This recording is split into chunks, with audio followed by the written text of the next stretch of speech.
How much money did YouTube just lose in ads? Billion. $1 billion? Gone. YouTube down detector 30 minutes. chart looks like a Burj Khalifa. And we don't know if this is working, so if you're in the chat, can you just let us know? Give us the thumbs up. The audio and the visuals are looking good. Looks like it's working.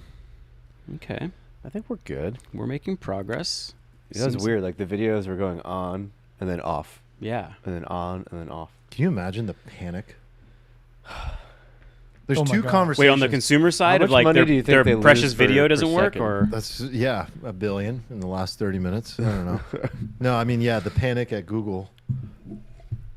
That's one conversation I'd like to see is like how they handle that level of panic, like when Facebook goes down or something. Dude, imagine what needs to be happening for YouTube to go down. Is this like state level actor just what it is DDoSing? it's a developer with a full neck beard, and he's sitting there and he's like, "This bug is tiny. Should I deploy in production?" He's like, "No, it's just a little bug. It's like 2 characters." Like, and he looks at the other guy and he's like, "Ah, fuck it, just do it." And then they press deploy, and then it looks fine. Yeah, and then does an hour anyone- later, right as you're leaving the building, it's like, "What the fuck did you just do?" Everyone sees your deploy, your pull request, and You know, a more fun conversation I'd like to sit in on? The ChatGPT Erotica conversation.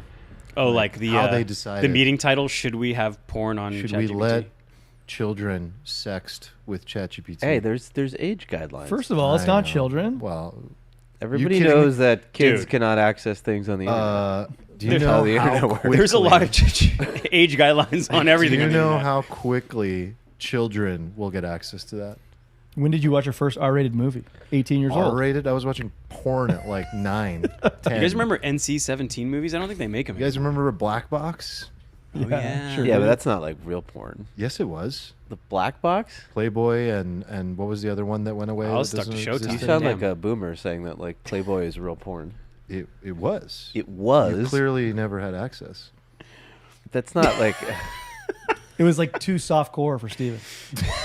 Well, compared to today's standards. Right. So like saying you watched porn at like 10 is like saying like you saw like a lingerie magazine like back in You're the 70s. moving the goalpost based on where it was now. Like it Well, was. that's porn. somebody out there might be listening who is like 20 and they're like, "Oh God, yeah, I watched when I was 10 too." But that guy's I'm like, sorry fucked that up. the moves have become more aggressive, but it was naked people having sex.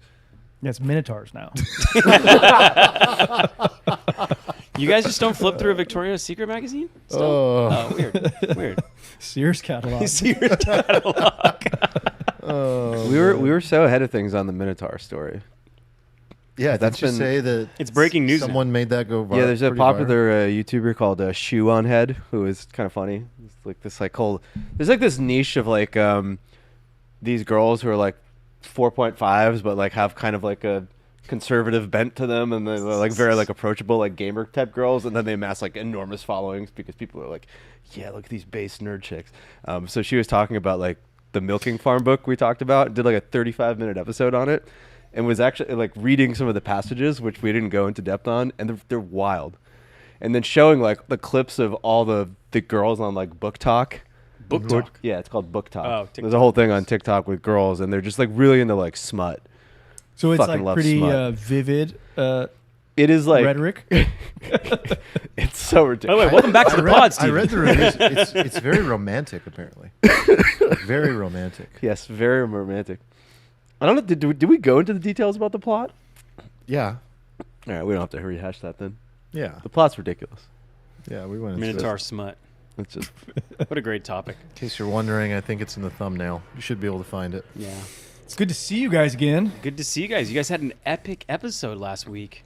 Dr. Yeah, well- Hall came with the alpha. Yeah, That was he- a lot of people's like favorite episode of the year. Doc really carried the Like, mantle You hear in that? your guys' absence. Hear that? Yeah. Favorite episode. Yeah, it's it's I- correlation is not equal to causation. I don't know. We might be able to take the next few weeks off. Just, Absence of evidence is not equal to evidence of You guys absence. feeling a little left out at that one, or happens, man. Doc was just a great guest. He Has is. nothing, doesn't say anything about you guys. No, Doc was a great he guest. brought the heat. He was Yeah. great. Yeah. I didn't take Fit it right personally in. at all. Fit right in.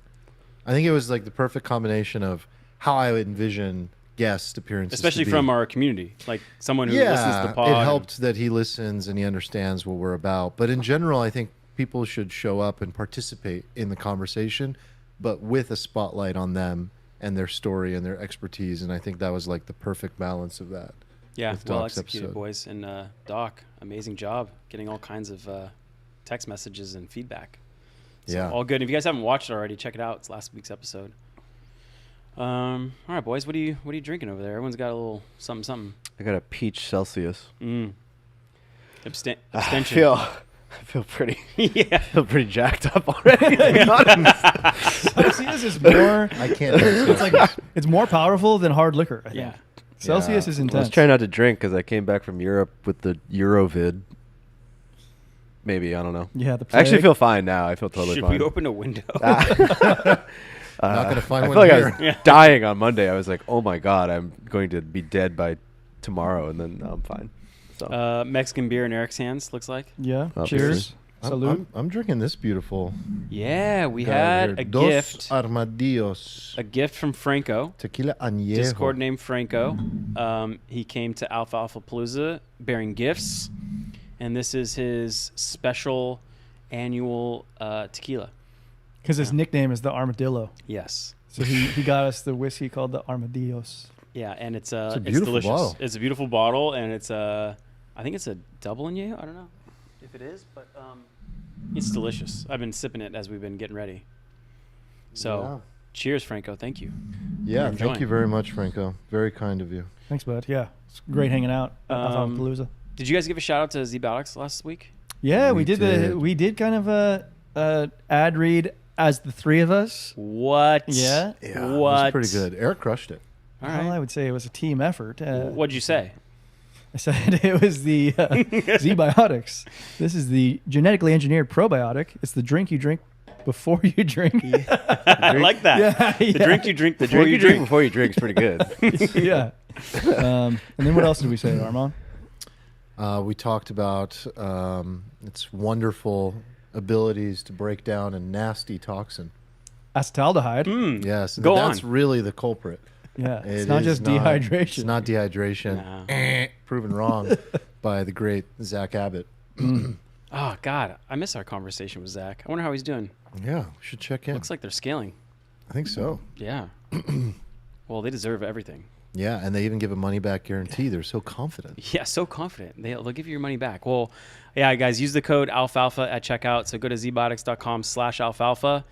What's coming up? There's football season, Halloween. I don't know if you Halloween. if you celebrate. Some people go on a bender for Yeah, if you go on a Halloween. bender. Damn, do you remember those days? Oh, Get yeah. a 6-pack for Halloween. Dude, we used to go to Remember those, those days? Oh my huge God, I have raves. like 5 parties lined up. I'm gonna. Do you? Die. Oh Yes. my Wait. God. Are you still an adult? And I'm Peter it's like- Pan over here. Like going to all these like little. How many Raves. costumes do you have? There's ready? like Halloween parties with these like OnlyFans girls and shit. Dude, do you remember? like- do you remember what the girls? Rancho Santa Fe mansions. It's like. Do you remember Okay. how they dressed? The girls were so good on Halloween. Very smutty. Oh my God, man! It's Very gonna smutty. be. Dude, dress as a Minotaur. I should literally just dress as the Steve Buscemi meme. Okay, can you tie it back to ZBiotics? That would be Close like it out? incredible. Fellow youths. Yeah, how you do, fellow kids? We'll just be at the party like that. What Steven was trying to say is that he's ordering his ZBiotics now before his 5-party Halloween Right. extravaganza. And he's probably going to use the code alfalfa. You're right. At ZBiotics.com checkout. /alfalfa. Beautiful. 15% off. Beautiful. Very good. All right. Well, that was lovely. Good team effort there. I like those. Yeah. Fluid. Do we have participants in an alfalfa round today? Does anyone have anything they'd like to share? Yeah, Okay. I got one for you. Ooh. I got some alfalfa Are we about showing the screen today? how lucky you are. You see, the thing is that statistically, you should not exist. This is shit. David Sinclair, You're going to have to read it out. the longevity master. Oh, does it? Read it out. Read it out. We basically have like 1 in trillions chances of these things occurring. Life-friendly universe, Earth and Moon, multicellular life, intelligence and civilization, and then your genome, which is 1/70th trillion. Basically, you've won the lottery 10 times in a row, and he recommends to ignore small people and enjoy.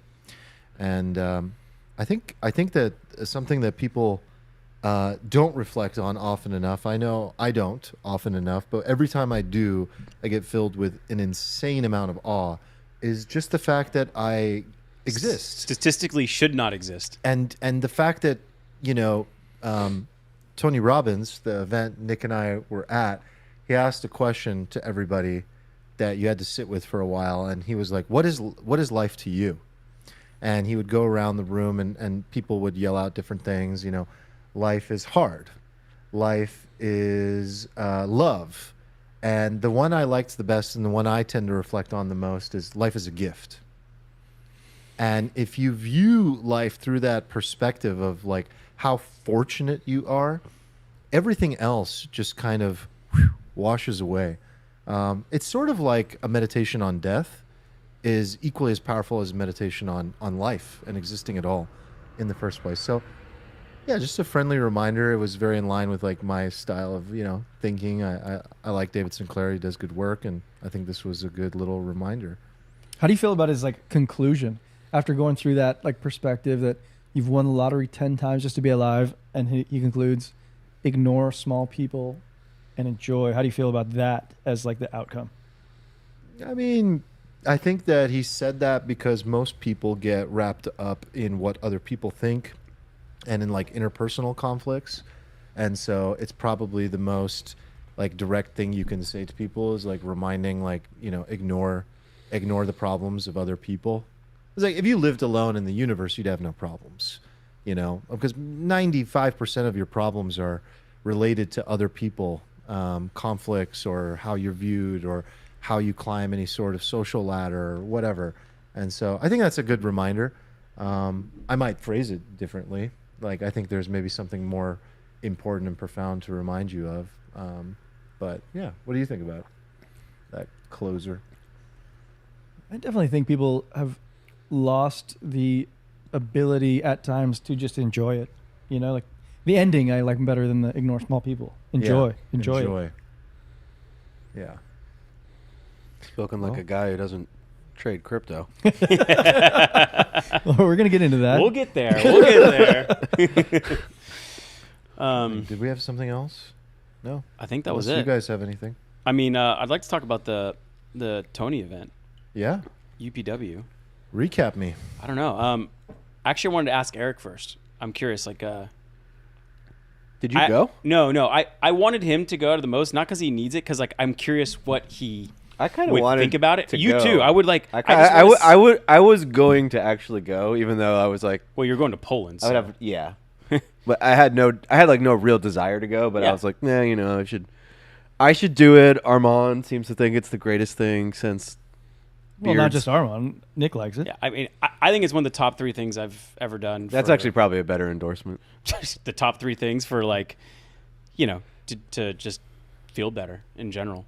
But I don't know. I'm curious. You said you were curious about what happened. So do you have any like specific questions? I can give you like a rundown of what I think it is. But yeah, I mean, I think it's important to give people context of what you guys saw, because my questions are going to be specific to you guys having done this several times. So like, I don't want to like jump too far ahead. I mean, I'll try to distill some alpha, not just say that, oh, it was amazing, because like it doesn't really help people, but be curious, like, what do you actually gain from it?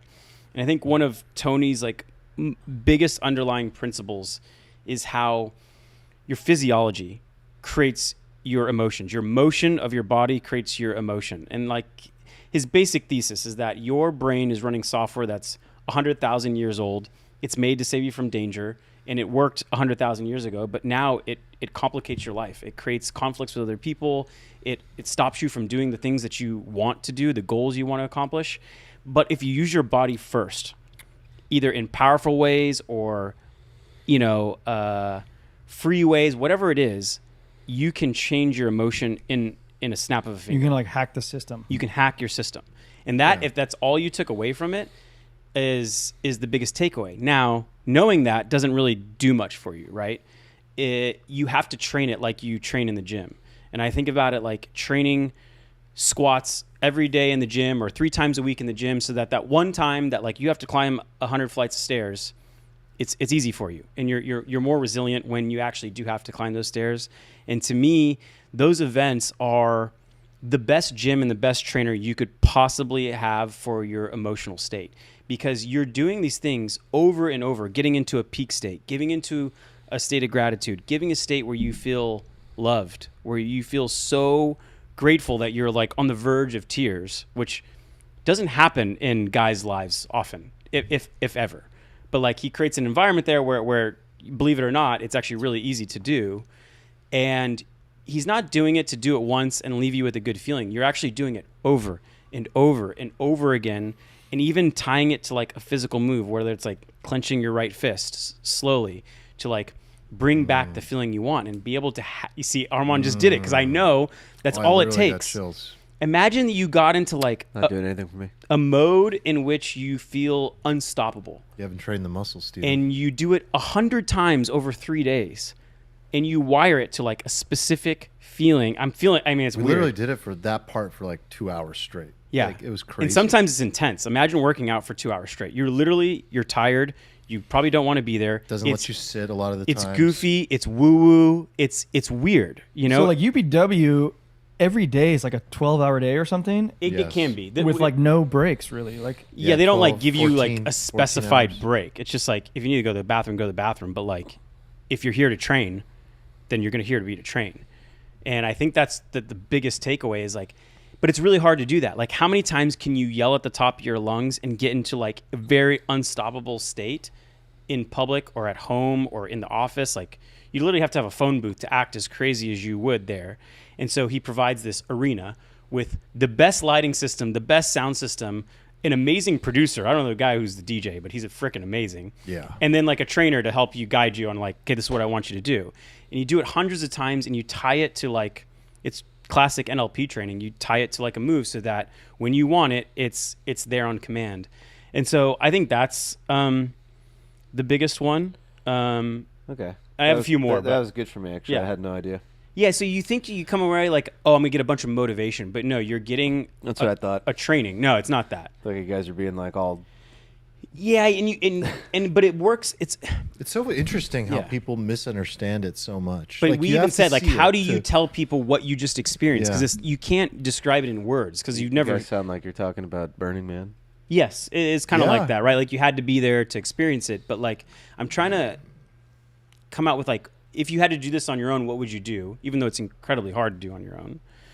That's one of them. And then when you have these emotions, like at your control, and again, it does dip off, right? If you went a year or 2 or 5 without going, like phases away, and you kind of need to retrain again. But the biggest takeaway I found, and this is kind of maybe like a reaching 40 takeaway as well, is that like everything you ever want in your future is actually already inside of you. So like think about anything that you guys ever want. You want $20 million in cash in your bank account. You want 7 kids and like a huge legacy to live. Like you want those things to feel a specific feeling.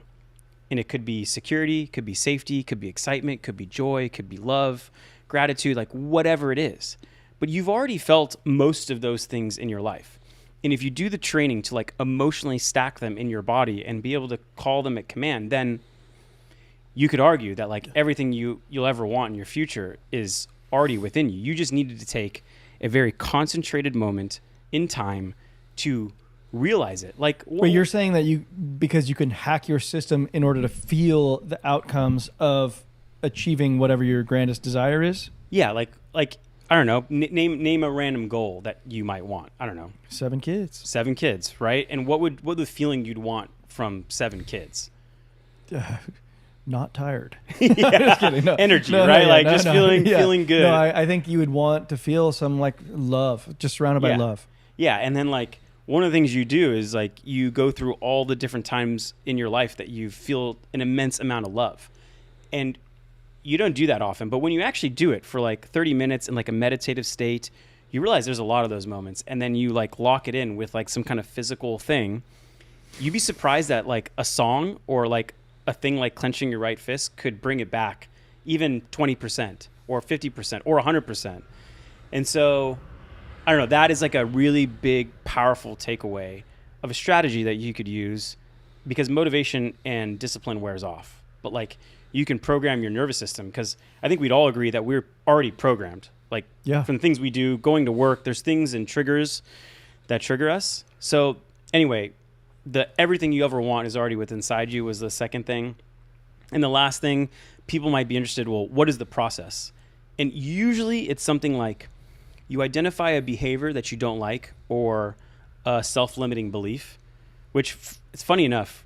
The first 3 times I went to this specific event, it was hard for me to come up with something because you just don't analyze your You're self-limiting sort of like beliefs a not lot. ready for that question. I Yeah, guess. he's like, okay, write down 3 self-limiting beliefs. Let's go. Let's do it. And you just haven't done it before. But this time I was like, I know which ones because I've been like trying to watch my mind talk to me. And you can pull them out of your brain when you realize you're not, your habits go off kilter. So let's say it's like, I don't know, an easy one, like getting out of the morning to go to the gym on time. Okay, at that moment, your brain does talk to you, right? And it says things almost in full sentences. Mhm. At least mine does. Same. Like, hey, you're tired. You should probably get some more sleep because that's better for you, right? So you identified, okay, this is the trigger and this is the self-limiting belief. And then you use like old school neuro-linguistic programming to scramble it. And this part sounds... To like beat your own inner monologue. Yes, you scramble it. And he talks about like imagine you have a CD, which is all your habits and your beliefs that are on autopilot, and you scratch it and it doesn't work anymore. And so you do these silly things. And there's probably like 100,000 ways to do this, but one way we did it is you might say, I'm tired and you get like sleeping is better than going to the gym right now. Mm-hmm. You might say it over and over again like a little whiny baby, like a 7-year-old kid would throw a tantrum. Sleeping is better than working out right now. And you might do it over and over and over again. And he has you actually say this shit out loud to your partner or whatever. It's fucking nuts in there. It looks so like an loud. insane asylum. Like the security guards working there were just like Because jaws open. They didn't know what they were in for. No. And another thing we do is like, or he has you do, is you literally take your finger and you wind it up and you stick it as far up your nose as possible. It sounds stupid. I'm probably like not selling it.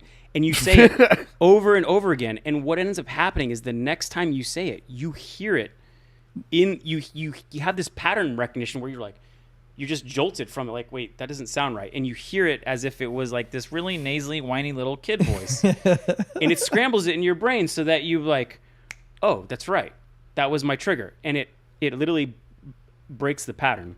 And then you replace it with something more powerful that like... You're rewiring your brain in there. Yeah. You know? He's providing you the tools to reorient yourself toward who you really are and who you really want to be. He's not telling you who to be. He's not telling you what the right path is. To who you want to be. To who you really are, actually, I think is a better way of Is saying it? it. Because like who Yeah. you are is I like think who this you- guy who you exist as. No, the guy you exist as is operating mostly unconsciously a lot of the times. And what he does by stripping away the layers is help you remember who you really are before all the programming began. So you're Okay. tapping into a much deeper version of yourself, the self, as Jung would say. Like So the you're really spending programming time with the self. is like society or the external factors that all of trained it. you to Parents behave. and all the blame you have in your life about how unjust society is, or how your parents fucked you up, or how you can't do XYZ because you're too young, or you're too inexperienced, or you're too stupid, not smart enough, and you're just Not educated enough. Not educated enough, and you're just scrambling all of that and realizing the truth, and then providing a set of tools to you to be able to then reconfigure the operating system to show up in life as who you really are. But you do it over and over and over again. I remember like... It's more like 16 hours. Remember day 3 started at 7:45. Yeah. And when we were at dinner and we went home at 10, Yeah. there was people still in there. Like, it's crazy. So, but you do it so intense. I remember there was a guy in front of me who turned to his buddy and goes, this shit is so simple, but it's so powerful, because he was just doing these things and making you do it like 30 times. And then, it's like training. Dude, I Anyway. was grabbing food with somebody. I was grabbing food in this guy, and I was like, "Hey, yeah, how's it going?" And he's like, "Yeah, first time." A lot of people I noticed a lot of people, it was their first time. It was a huge event. I think it was the first event Nick was saying in California in 5 years Yeah. since pre-COVID. So 17,000 people Plus like 5,000 online. I don't know. thousands of people online. Where was it? Honda Center? Honda Yeah. Center, filled to the brim. People in the fucking nosebleeds, man. And he was like, I have done pretty much every psychedelic. I'm a very open person. I've been on self-exploration throughout my 20s, this is the most profound experience I've ever had. And I was like, really? And he's like, yeah, like ayahuasca doesn't even come close to this. He's like, this feels like I'm still in reality, but like peeling back the layers in a conscious way, and asking myself questions I've never even asked before. Yeah, I mean, like one of the powerful things is you can literally pick from a menu of emotions that you want to feel. And he obviously chooses the top 5 that people mostly want, which is like unstoppable, completely at peace, loved, gratitude, like the top 5. And you just feel them over and over and over again. So at the very So that's least, part of the exercise, is that he has you walk through those 5 a lot. emotions? And he does these like really intense guided meditations. I guess I call them guided meditations. They're so good. The meditations are the best part. It's like, I don't know. I imagine most people use drugs to get the kind of feeling. Like, and so at the very least, you go just to have a few days of feeling amazing. And if it wears off, whatever, but it's still worth it to go. Or a few days of just like laughing and crying. And The laughter part. I forgot about that. A lot of laughter. Yeah. He's really funny up there. Like, yeah. You do things where you're like, do you remember a time when you just laughed uncontrollably where the alcohol just spit out of your nose? And you try to go through those. And what ends up happening is like a crowd of 17,000 people that was completely silent 60 seconds ago, all of a sudden just has little giggles. Everyone's fucking And then laughing. all of a sudden, everyone is just laughing now. dying Everyone's laughing to the point where Everyone's he's laughing. like, okay, guys, seriously, stop. And you Stop. can't even help it, Because But then you then- hear some woman snort like next to you, and then you start laughing some more, and like. But then you It's crazy. clench the fist and you're like, okay, I'm locking that in. And then you do it again and again and again. And then you're like, okay, now I could clench it and just start. that's giggling. wild. And just to layer in some nuance here, these got like 10 different events. So this is just one event called Unleash the Power Within. There's life mastery, business mastery, date with destiny, all these different RPM, these different for planning your life and all this stuff. So this is really like a foundational one, tends to be the entry point for people. So I think this it's the best. So this like the one 80-20 is of- about what yeah. Nick's describing, where it's like being able to control your emotions through your body movements. It's holistic. It's like what he draws like this pyramid, and he says like everyone's so focused on various ways of like creating change, especially if they go to like a therapist or psychologist. He's like, I'm a practical psychologist, and the way I approach this is like you can cut through years of like needing to self-analyze and talk about your family history with your therapist by just changing your physiology. You can do that how fast? In a heartbeat. And he trains you to change your physiology and your state in a heartbeat. And that just eliminates everything. You don't have to sit and woe is me and journal for 3 hours. His foundational principle is this. And so a core part of this 4 days is how to rapidly change your physiology. He also argues that like trying to solve problems or become successful or achieve something in a low energy state is practically impossible. You're not going to perform well.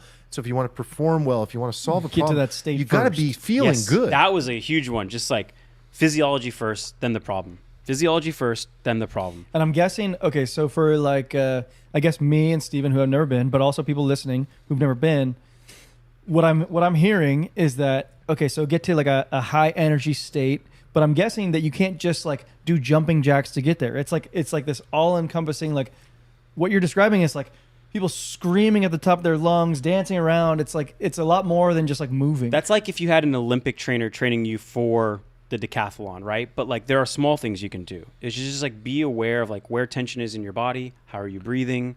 Fast or slow? I mean, the biggest one is like the direction of your sternum. Oh my God, yeah. Like this is one where like we did this for like 20 minutes where you hunch over where your sternum is pointing down and you realize how you feel. Yeah. And then you just like give it up. And we do this up Dude, and back. we spent up 20 and back. minutes like practicing hope.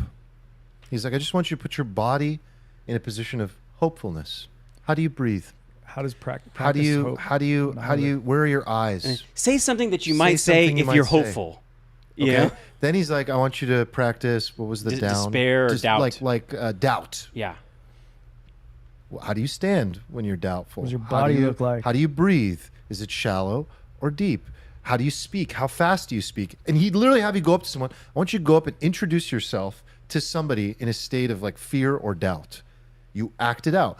Now I want you, and then after finally would get into a state of like absolute fucking certainty. Like, Like- and you're just like, okay, And okay. he He's has like, you how would observe you it. how would you stand? You're like, oh, I think I'd stand like this, and then like, where would your chest be? Where would your head be? Like, well, I think it would be higher. Are you and speaking then, how would fast you or speak? slow? How do you breathe? Blah blah blah, and you can just compare, and it's my so God. simple. And you're just like, see how much more likable that individual was. See how much better you felt. But at the same time, he like pounds the DJ. The DJ just like hits a new beat, and you're like, fuck, I kind of do feel unstoppable right now.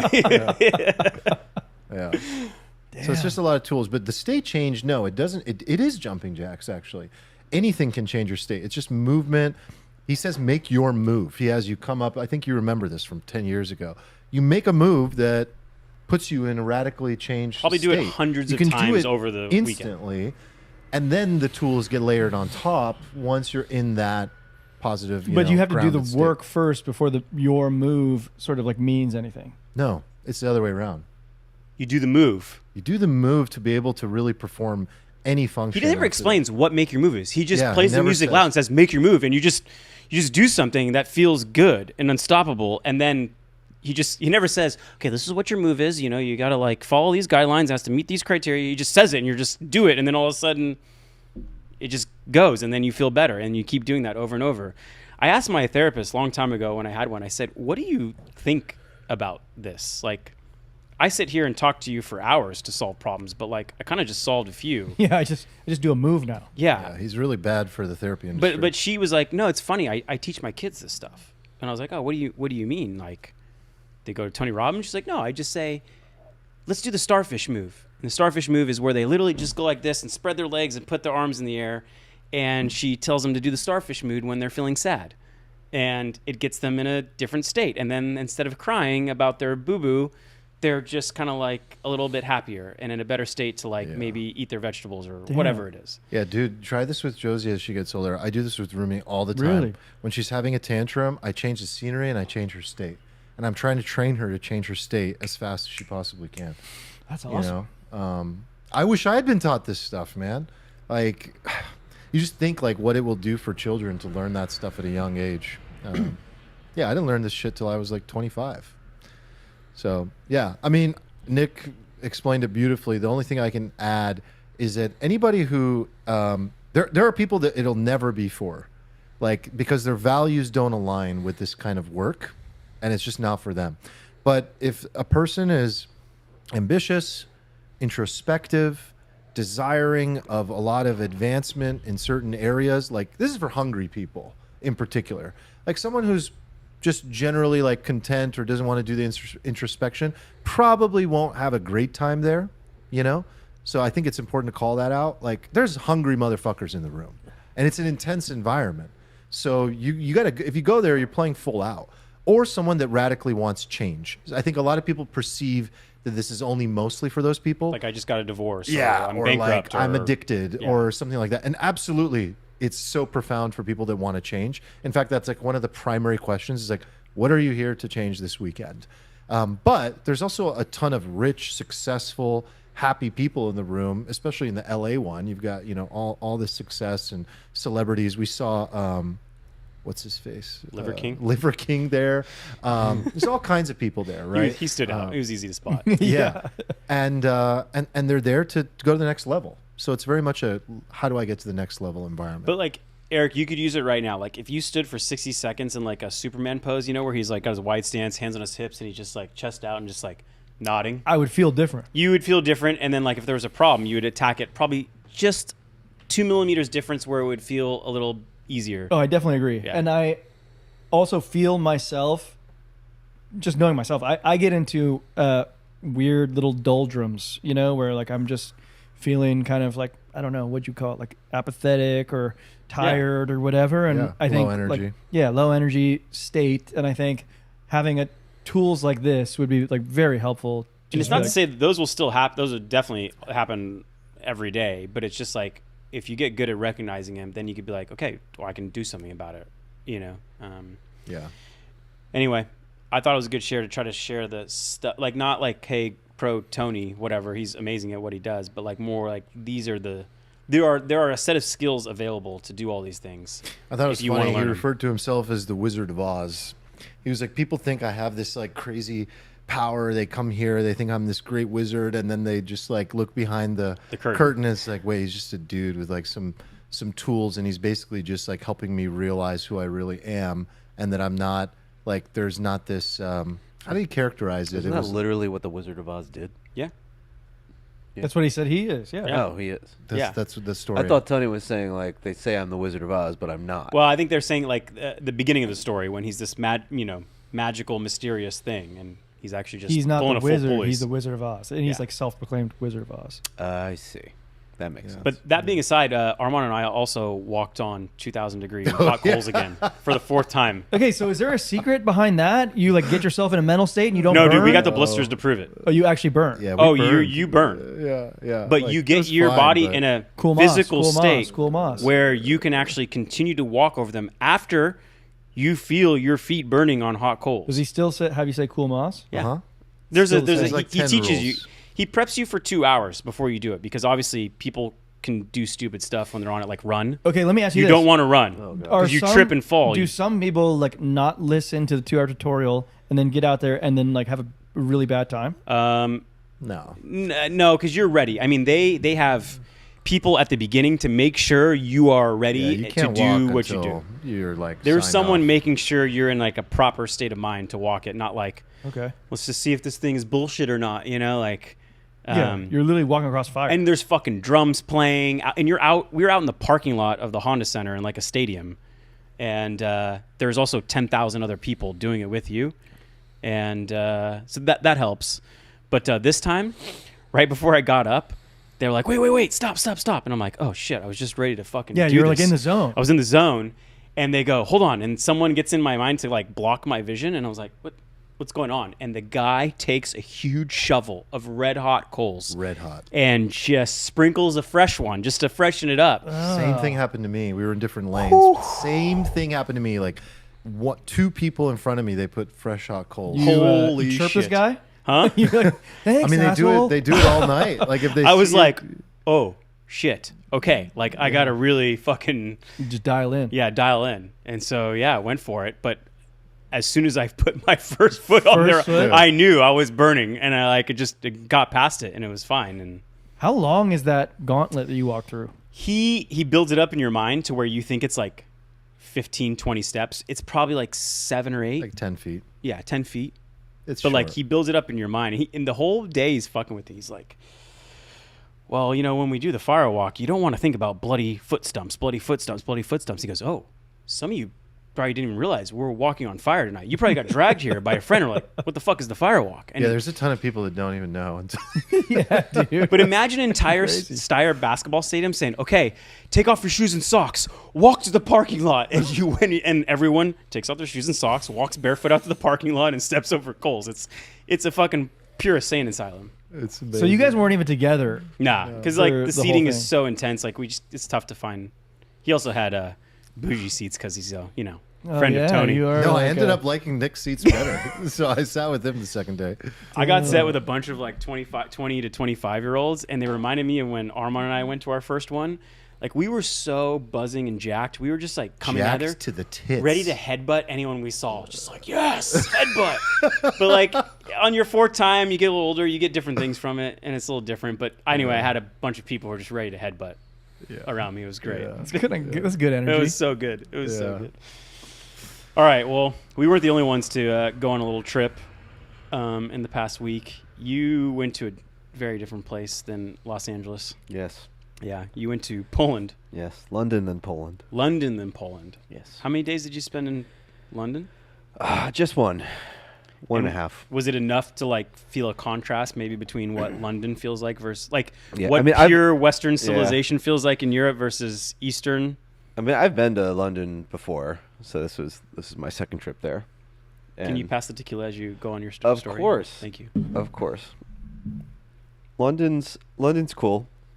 I enjoyed it. I ate the allegedly best burger in the world. As How did it recommended. stack up compared to Balboa? Nothing beats Balboa. It's pretty good. It was very different than the Balboa. It looked visually way worse than the Balboa. Like when I got it, I was like, "The fuck is this?" Is but the best burger on earth like a fat pattied sort of like No, it old was school? it was a very good like meat to bun ratio. It was kind of fast foodish. It was Okay. like smash burger-ish or like thick boys. It was somewhere. It was in between. It was neither a smash burger nor like a thick boy. Okay. I can't remember the name of it. It was like Bleecker Burger, I think. Oh, I think I've heard of this. Yeah. Yeah, it was good. It was just well ratioed. Like I ate it. The bun density was good. Sesame Everything seeds or kind no of just. sesame seeds? Is that only McDonald's? Brioche? I think it was sesame. Mm. I don't know that it was brioche. I probably should have kept more detail of this. Yeah, you didn't I have a video make of the me log? eating it like first person on my metas, so nice. I'll go call it up. But yeah, it was good. But I wouldn't say it was like substantially better than the Balboa burger. You know, there's just like a lot of subjectivity. I also don't think it was better than Ferg Burger, to be honest. Mm. Which what's- I noticed wasn't what's even that? on the list. What's We're New named the Zealand, world's right? best burgers. Is that New Zealand? It's in Queenstown. Did we go Yeah. there? I went there. You must have gone to Ferg Burger. Maybe. I've come to this. I don't know if we I've did. come along to this notion that what makes a good burger or a good sandwich is like pretty simple. It's like it's got to be like a combination of like dry and wet as fuck. So like you have to have like sauces and freshness. When I'm talking about wet, I mean like it's got to have like crisp lettuce, tomatoes, pickles, sauces. That's like providing the wetness, and then it's got to be counter juxtaposed. You with, like, already the lost so dry many stuff. people with the tomatoes and the pickles, I think.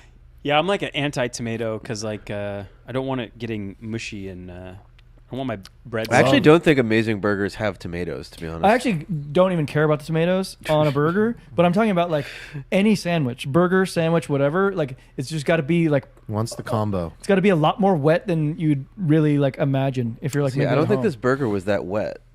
Not that You good. This know is what I- such a You know acceptable what I digression. think is a requirement? The bun needs to be toasted. Like Absolutely. a regular room This temperature This bun. bun wasn't toasted. That's crazy. no, like one. It was warm, No, like but it the- wasn't toasted. The inside parts have to Yes. be crispy. I need a little golden brown Yeah. on the inside of The the bun. inside Surprisingly, parts. not. Because that See- provides the crunch, Yeah. along with the iceberg lettuce. If it's going to Yeah. have lettuce, that's the crunch. Yeah. And then the bacon adds a little I crunch. tell you ever what, I feel like we know. Yeah, listen, some people know burgers. Do you ever see them like kind of butter the burger Yeah. bun before they put Yeah. it? I feel like Yes. that's cheating. Like No, you're just adding extra Oh, butter, no, dude. Like cheat it's all not you like can. your It's burger. burger's not that good. Like you're just No, putting I need butter that. on I'm also it. really partial to like, I tend to like the smash burger style because Same. I really love the crispy bits of beef. I agree. And that I'm a crunch. And I also whore, feel like so- Yeah, I need crunch. Smash burger is pretty underrated. Yeah. I think also when you get like that melty American cheese, that also provides a little bit of that Yes. wetness that I'm talking about. It's got to be a little bit wet against the crunchy. I mean, if you're Yes. putting cheese into the wetness, then I guess like we can have some middle ground there. Okay, Some, we have an accord. Okay. Acceptable digression. So So you ate a Yeah. burger. London was fun. I mean, drank some martinis, ate some burgers, ate some good food, and then went off to Poland, which was a new country for me. Never been there. I've never been either. You guys have never been, right? Never. No. I've heard great things though, even before you talking. But Yeah. I've heard great. Yeah, super cool country. Was definitely like a dark vibe there. Like I got off the plane, it was kind of like gray and rainy. It like, felt like I kind of stepped out of like into like a Call of Duty video game or something. Oh yeah. Yeah. That's what I imagine Eastern Europe to be like. Buildings That are, like, was falling like apart. I was like Brick buildings. like the airport was just like metal. yes. Public infrastructure. Just like it was just like this is structural. It was like no, God. it was there's like no art or This is anything. structural. So that was funny. But we stayed in Warsaw first at this cool hotel that I think we called the Bristol. It was like one of the only buildings that didn't get exploded in World War II. So this kind of small little area of Warsaw that was like kind of still like intact. So it was like super cool, like old structures and everything. Warsaw was beautiful. Went to the international Chopin competition, which was kind of wild. So I think we need to hear. Yeah, about I need Yes. to understand what this is. So are they playing the same song and just different people are playing it and they're getting judged? Yeah, so the International Chopin Competition is the most prestigious or second most prestigious piano competition in the entire world, depending on who you ask. A bit of a hotly debated topic. What's the other one? I think that like the Tchaikovsky is like pretty Okay. well heralded. But how do you like compete? You show up and play like the whole song or just a little bit or There's a whole thing to it. So it's every 4 years. You have to be shit. Is Chopin under 30. Polish, and is that why they hosted in Chopin Poland? is Polish. So that's why it's in Yes. Poland. It's always in Poland. Always in Poland. Yeah. Always has been. Always has been. So they basically this year they had like 170 people. You have to submit like a video, and it's not just like you playing at home. It'd be like you like performing at like another competition or something, right? So they screen like all these people, and then they invite like 80. I think they invited 84 contestants there this year, and this is a long ass thing. So they have like a prelim stage, and then you get in, and then the first round like of the actual competition, there were these 84 people, and It's like fucking March Madness. yeah, so like we showed up there, and I had like no idea where our seats were because everything was like in Polish on the ticket, and like honestly didn't even know if my tickets were real. It was kind of like a whole thing. So we walk in, it's like this like historic amphitheater, it's super cool, and we were like right in the front, like literally front row. Sick. Like piano's like right there. So I Good was like, exchange rate, nice. okay, cool. So each round they have like a list of stuff that they have to do, and some of the rounds are kind of strict, and as that goes on, I think they kind of like open up a little more. So it's like, all right, you have to. First round was like, okay, you have to play like an etude, a waltz, and like one of these like ballades or And this it's other all piece. Chopin's songs. It's all Chopin. But he's got like a pretty good repertoire you can pull Oh from. my god, just banger after banger. Okay. Just it's a deep cuts. These So they these graded old on like guys are crazy. how closely it was Chopin intended it to be played, or is there like freestyle within it, or Oh, you just asked Steven a deep question. It's you know. I mean it's a tough thing because it's not like a competition where you're It's He's subjective excited. judging. yeah exactly. Yeah, I mean this is a heated. Do we even Thing. have recordings? For the audience, can you give the 30-second version of this answer, or Like I mean- Bach, we don't have like his work, right? Or no, Vivaldi, like for example. Yeah. With Chopin, is it like I think there are some recordings of him, if I'm not mistaken. He was like you late. mind passing the 1800s? armadillo? yeah. It's kind of hard to describe like how good everybody is. Like the level of technical competency is like so high. It like actually just boggles the mind. And if like you've played some of these songs yourself and like struggled through them, to just like watch person after person after person after person like get up there and just like nothing, right? And then like the judges are just judging like these like deep nuances of like touch and expression, and like there's like certain bounds within which like you can do things, and it's like expressive and you've done that, and there's certain things like I heard a contestant do one thing and I was like, oh god, they're gonna hate that. Like I knew that, and they were gone sure enough. So like there's like a lot of subjectivity to it. So hold on, when you were training for your own piano stuff with your instructor, were you ever doing like Chopin over and over and over again? Was that like one of the Yeah, I've things played you a were bunch. I've played a bunch of Chopin. Okay, so when you were listening to these guys perform in their competition, were you like, oh my god, this part's coming up, like I know this is gonna be a tough one. Oh, he nailed it. Like, is it like that, or Yeah, like I've played one of the ballades, and it took me like almost a year to learn it. It's like a crazy difficult piece. But like these people were like, they probably learned this song when they were like 9 or 10 or something like insane.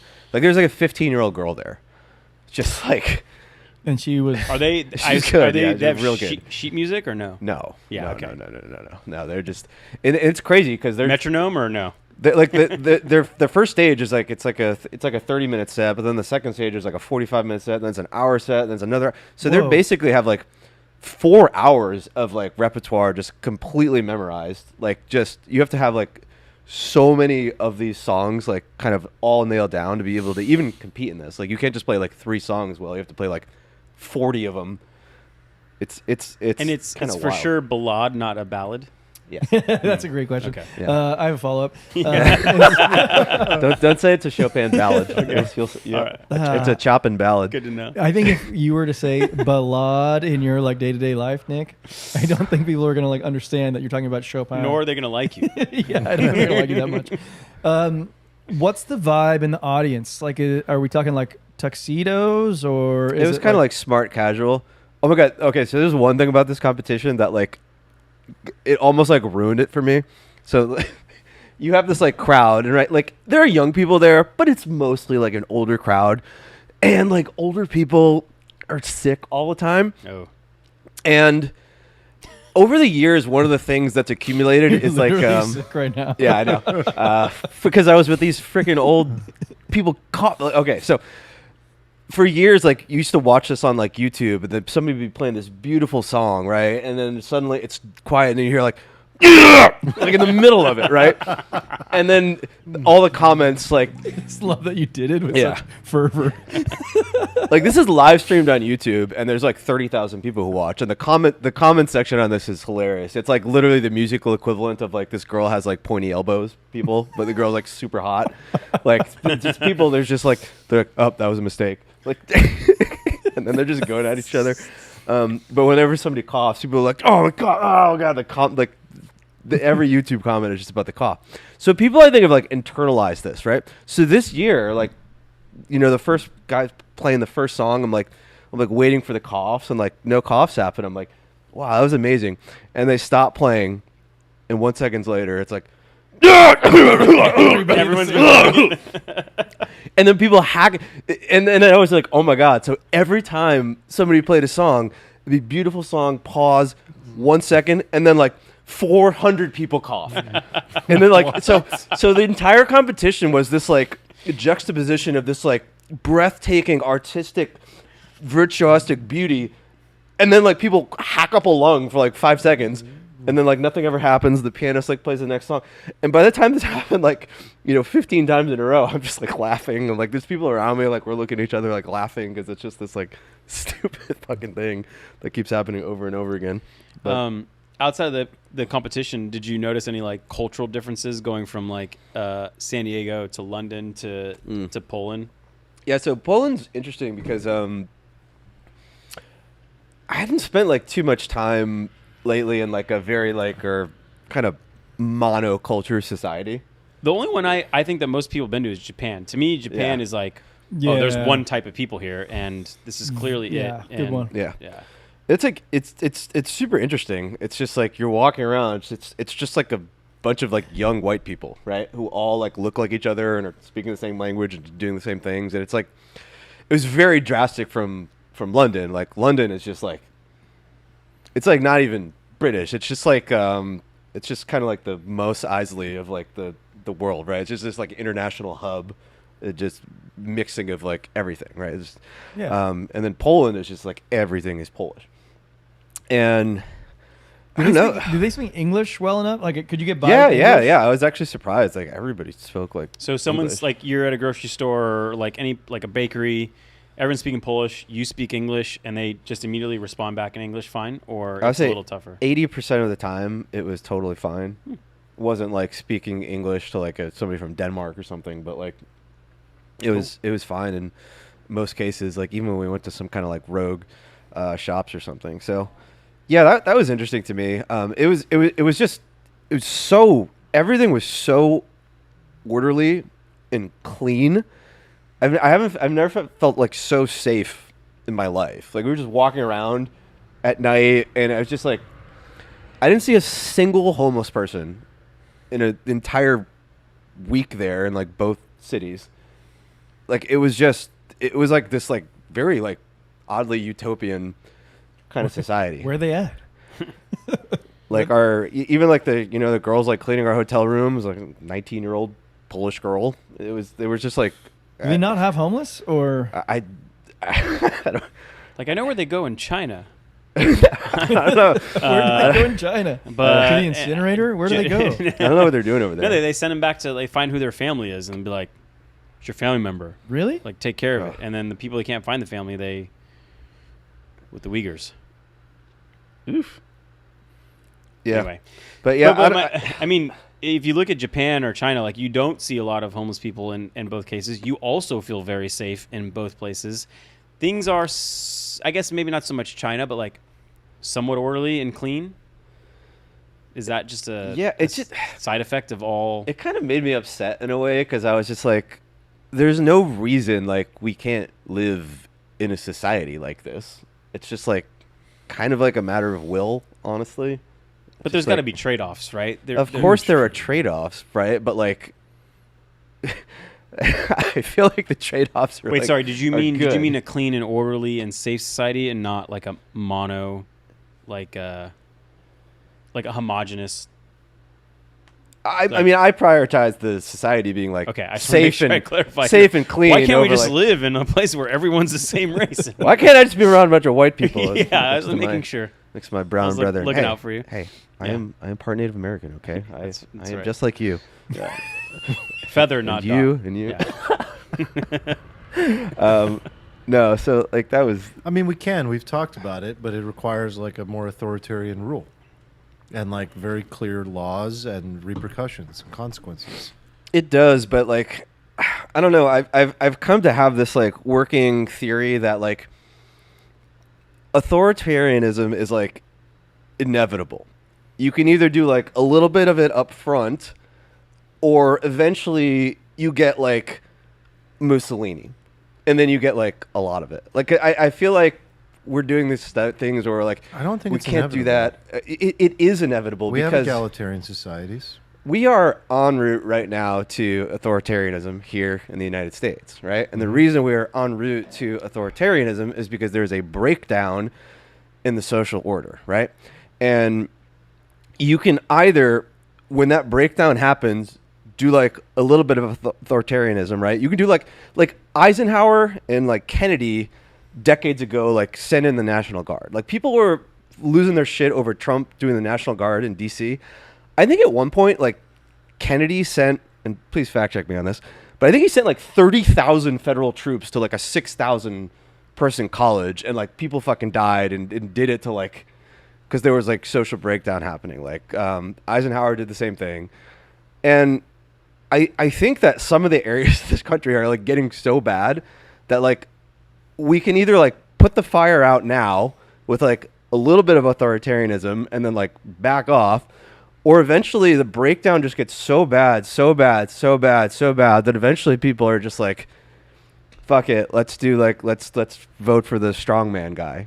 And like you think Trump's the strongman guy, but he's actually not really the strongman guy. Like it's like people thought like Bush was the worst guy in the world, and then we got Trump, and people were like, oh wow, Bush is not that bad. Then we're gonna get like the guy after Trump, and people are gonna be like, yeah, that Trump guy was like, he was pretty chill. Like, but when I go to Japan or Israel, like I don't necessarily think of it like as a authoritarian place I'm walking in. It's just very homogenous and everyone's the same, and there's this like obviously like a shared idea of what cultural values you withhold. There's a sense of we, not like me, you know, all four of us as our own things. It's like, okay, well, we're here as a group, and we need to like think of each other. So I don't know if it's necessarily you can have those things without having an authoritarian government, but I guess it assumes that like a bunch of diverse people could have the same values. Yeah, like it's just like that's like it's possible for a bunch of diverse people to have like all the same values, but like they have to buy into something. And I think there's only two things they can buy into. They can buy into like religion, or they can buy into like some like overarching creed of the country. Like fight this enemy, potentially. That also works. Like, so there's three things. You can have like common enemy, you can have some overarching like country rallying cry, or you can have like religion. Otherwise, like you're just a bunch of random humans interacting with one another, and then there's this like inevitability of like tribalism and some sort of like, wow, those are the only three infighting. options? I think so. Is there another option? I don't know of I'm trying to think of cases in which there have been a diverse country where you haven't had this like authoritarian government or a common enemy, or it's a religiously homogenous, you know, like there's different sects, but they all believe roughly in the same religion, where you have almost complete order, complete safety. Well, somebody in the chat throw throw That a would be a place out good. That would somewhere. be good to understand if that does I exist. mean, like, what about the Netherlands? Homogenous. Well, I don't know. You've been to No, Amsterdam? it's It's pretty chopped up. Yeah. And I don't know if pretty Amsterdam diverse. is a good. Okay, but like Scandinavia is actually a bad example of this because Well, I didn't say Scandinavia specifically for that reason. yeah. You have like examples of this going in different directions because we have Sweden, right, where they've gone like kind of full They're bore having on more the problems. immigrant thing, and then you have like was it Denmark that didn't let anybody in? So Mhm. Denmark kind of kept the homogeneity, and Sweden was like, we're going to be like nice people, and there's like definitely like a different backdrop happening in those countries right now. Yeah, it's an I don't experiment. I don't being know played if, I out don't know if about in real Amsterdam to time. comment on it. Do you guys remember, like, maybe like 20 years ago, like if you ever knew anyone, or maybe 15 years ago, knew anyone that came in the United States and had to pass their green card test, Mhm. and they would talk about civics in a way that like no American understood. They Definitely. understood it so deeply Yeah, about it was like part of the test. American civics and like our somewhat of our history and these like shared values of like this is liberty, this is freedom, this is free speech. And we haven't really stuck to that process very much. But I imagine if you did, like if 100% of people that came from a different country had to go through this, and they knew if they didn't pass the test, they couldn't work, they had to leave eventually. There's a consequence to not passing this green card test. Actually, I think I remember having like on my Filipino side of the family, like people would say, hey, this aunt or whatever is coming in. Someone has to be financially responsible for them, and they're going to go through this process, and they would like study for it. But then they kind of get ingrained in like, hey, this is what America, these are our cultures, these are our values. These are things we try to uphold. You think that's pretty would that important? work if it was like, enforced, I guess? Do you think that would make a Enforced on like difference? citizens or enforced on? Sorry, I meant like more like immigrants. on immigrants coming in. Yeah. over? Oh, I mean, like for as far as like immigrants, like that's an easy one for me. Like that's like an easy Like yes. easy yes? Like easy yes. Like Would you it produce safety and orderliness? I don't know how you describe it. it would produce more safety and more orderliness, right? And then there's this problem like where like the more of like a welfare society you have, like the more kind of like absolutely authoritarian you have to be with immigrants that you let in, the stricter you have to be in a particular sense, right? Because if you are letting people into like some anarcho-capitalist society with like guns everywhere, like then people can be fuck-offs, but like they'll just die off or they'll just have to go home, right? They'll be, I was gonna say, like, you certainly have like certain groups of immigrants. Like, I don't know why I'm thinking about this, but like particularly certain types of Asian Americans, they come in and they're like more American than American citizens. They come in and like really That's how I embrace view the most capital. immigrants. With their like Right. that capitalistic become background? naturalized. Yeah. I guess I used to think that, but now I don't know, maybe because I've been watching too much news or watching too much of my Twitter feed, but like I don't feel that now. Is language a part of the green card process? And I'm asking this because I know people who are trying to get like dual citizenship in Europe Mm-hmm. and in like France and maybe Italy. It's like it's a big part of it is just like you being able to speak their language.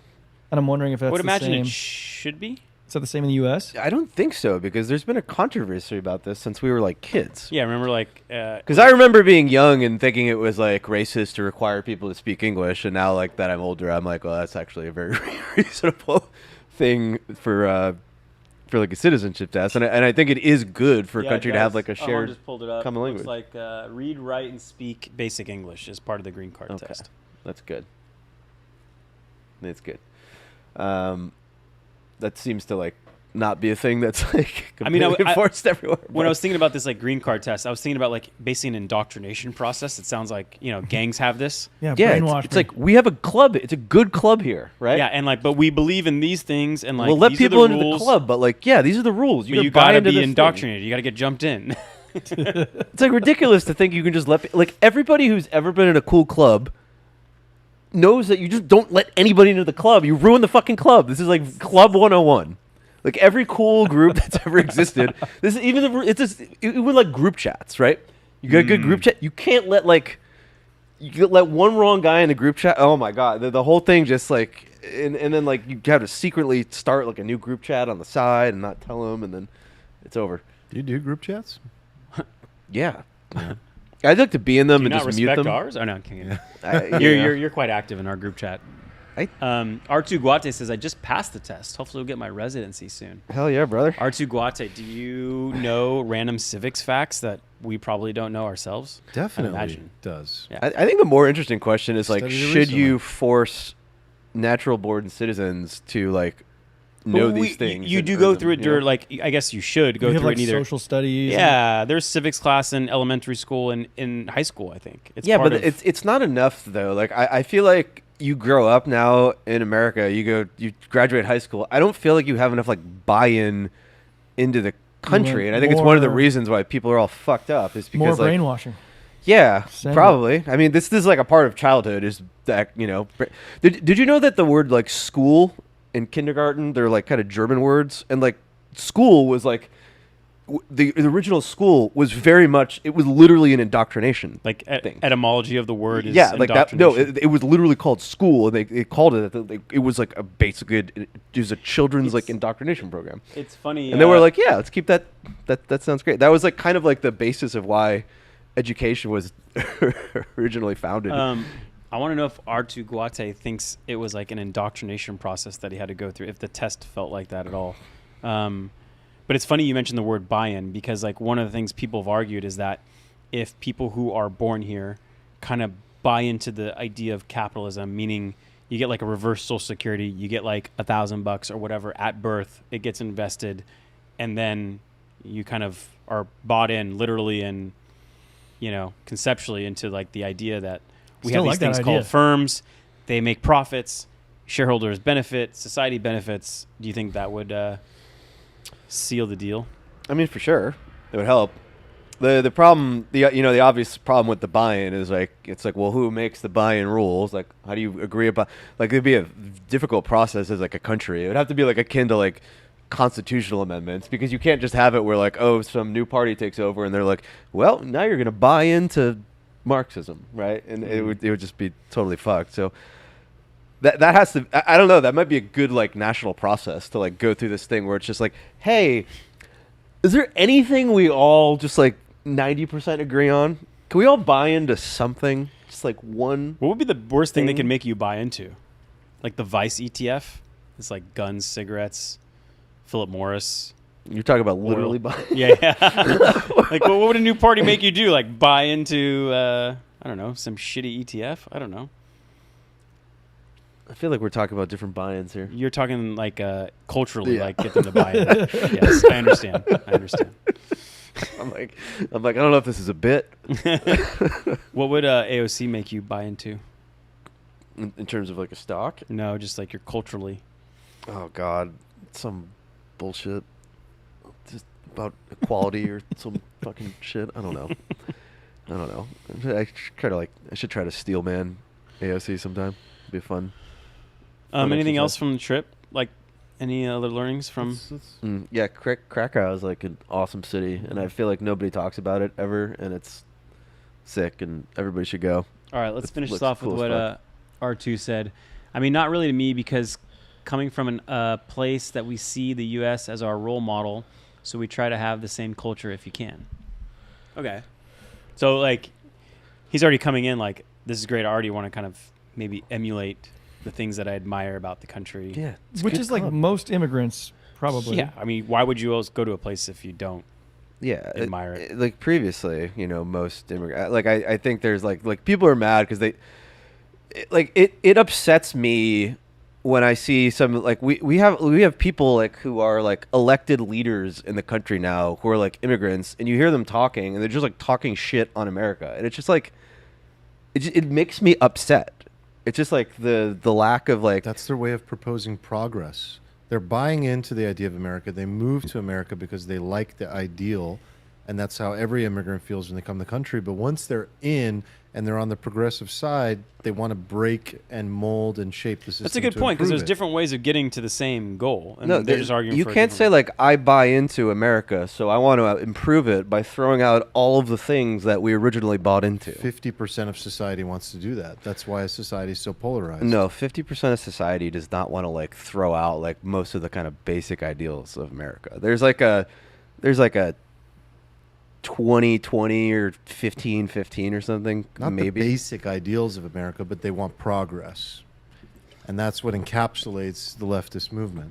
But like, I don't think like we should have like we shouldn't have immigrants in this country and give them citizenship if they like believe in communism. Like that's not. That is not like an alternative perspective. Like that's an example of like not having like a fucking buy-in. Like if you could buy into something, like you could at least buy into like some like economics. Like fine, you don't buy into religion, you don't buy into like the laws. You get at least the idea that you can have a country where you just let in a bunch of like communists and like free market people and they just mix and everything is fine is like that's like a 6-year-old's idea. You know, I'm not. No, the reason I disagree here is like you're casting blame on like immigrants specifically. Like Bernie Sanders is what encapsulates that idea. AOC is what encapsulates that idea. You have a lot of immigrants that move to the left and support those movements that have always been a part of America. America has always had that challenge of like one side wants progress and leans more socialist, and the other side likes conservatism and status quo. And so it's not right to say like, well, the immigrant came into the country and is the one pushing us in that direction just because the mayor of New York, is the one we want to blame. It's actually the entire ideology that has existed for a long time that they're like, yeah, I think I like that one more. That's the side I'm going to run with and support. Like, it already existed. No, Well, Marxism is completely antithetical to everything in the founding principles and the founding documents of the country. And the fact that it exists among guys are, like, citizens not talking is about the like same fine. thing, I know, that's why. No, we are talking about the same thing. You're saying like these people the fact that like AOC or like natural born citizens believe that is a different thing than like you voluntarily letting more people into the society. Like it's bad enough, I think, that people in the society who are already citizens believe things that are antithetical to the founding of the country. And like we can have that argument as like citizens of the country. We're not doing ourselves favors by letting in more of those people and voluntarily giving them citizenship. Like I think that is silly. No, I agree. And I think you guys would both agree. I think you guys would actually both agree on this. It's like if you're not going to let more people into the club who want to tear the club down. That's not what Armand's saying. Yeah, and like clearly America doesn't agree. Like that's the problem. Yeah. There is no buy-in. R2 actually said this, was one of his biggest shocks when he finally moved here. He says, have you seen how different the cultures inside the U.S. are different and in direct conflict? And I think it's like a feature of the whole system, right? That like we have multiple sides and viewpoints and they all kind of mishmash and it's really hard to pass laws and maybe that's how it's supposed to be, right? Yeah. And look, I'm advocating for a perspective, right? And this is what we do in this country is like we advocate for perspectives and we talk about it. And obviously like there's always been conflict in this country. There was never some fucking utopia where like a new immigrant group moved in and they were like accepted and everything. But like there is a difference between like the Irish moving here and like the shit they went through versus like letting in like a bunch of like Somali refugees who like do not share anything in common in terms of like their economic perspective or their religious perspective. This country is like two things at the founding, right? It's like sort of like a Judeo-Christian framework and it's like a free market framework. And it's kind of this mishmash of those two things. It's kind of like it's like a derivative of some, European culture, right? That we kind of pulled over and tweaked. I don't follow this at all. Like you're saying, like the idea was that it was okay to let Judeo-Christian people into the country and that was more aligned. But if someone is Hindu or Muslim, that's not aligned. I think you have to America? buy into one of those two Like ideas. the whole idea was like let in people, you're sick, you're tired, you're poor. That is a thing that is escaping religious persecution like the Irish or like a Somalian. Like maybe they're escaping religious persecution. I don't care if you're escaping religious persecution. You have to either buy into the moralistic framework or like the economic framework. If you don't buy into both of those things, like you don't fit into the right. That I think it's naive to say that like you can have a country full of a bunch of people who don't buy into one of those two things, and that's a broad net, right? Like you can be like a Muslim or a Hindu who like buys into the basics of like the marketplace and stuff like that. Free market economy. Like that can be a capitalism. thing that but like you can't buy into none of it. Like I don't think that's Yeah, I don't healthy. argue for that. I don't Yeah, argue yeah. for people coming to the country that just don't even buy into any of the values. And they just immediately And just then go just like, extract I got and- my welfare. Yeah, fuck and you. extract. Like, that's not good. Right. But I think, like, yeah. But that never- was I like never, that was the like- original. That was the origin of my Yeah. like. I Yeah, never I know. understood like any kind of religious framework in the U.S. In fact, I thought like the separation of church and state was like No, one of no, my that, favorite features. That is a like wild misconception people have that like this country was guess- founded like on like separating. Sure, these I things, agree with right? that. I don't like it going forward. Like I'd rather have like listen, and I'd imagine the number one self-serving reason people come here is for the economic framework. It's Yeah. like, Yes. you know, Yeah, but the economic yes. framework, principles of like natural rights, freedom of speech, the right to which is why it defend was yourself and surprising stuff like that. when people claim that like there's a bunch of communists coming in, because I was like, really? Because the whole reason most people come is for economic freedom and opportunity, which is kind of there Yeah. are a bunch of like communists. are there though? Actually, I mean, like in fact, there are. Yeah. I read something that was pretty interesting. I read a translation of Christopher Columbus's like letters back to Spain, and he was like talking about the indigenous people in the West Indies, I guess is what he called it. Yeah. But he was like writing back to Spain, and he was like, I don't know yet if these people respect property rights and stuff. And I think that's like pretty interesting because like we do, and that's important. Yeah, Right. property rights is a great example of a thing that like we are Much- letting people into the country who don't buy into the idea of property rights. And it's bad enough that we have citizens of the country who don't believe in the idea of property rights, but like what are we going to do? Like deport or denaturalize our own citizens? Like probably not a good solution, right? But like we shouldn't like add to the problem. Like that has to be like that's a good example of a thing that like we have to agree on, right? It's not a religious thing. It's not like it's just like our property rights. Good, right? Like that's a foundation of like the how the market works and how everything I'm not works. sure if they appreciate property rights. As that's a. But I thought it was cool because it's like back in 1492, Yeah. like that was even important to them. Like Wow. that's very important to us. You have to Yeah, sort of That's an abide. idea that we took from Europe, for sure. R2 says we move here for the freedom, opportunities, and the rule of law.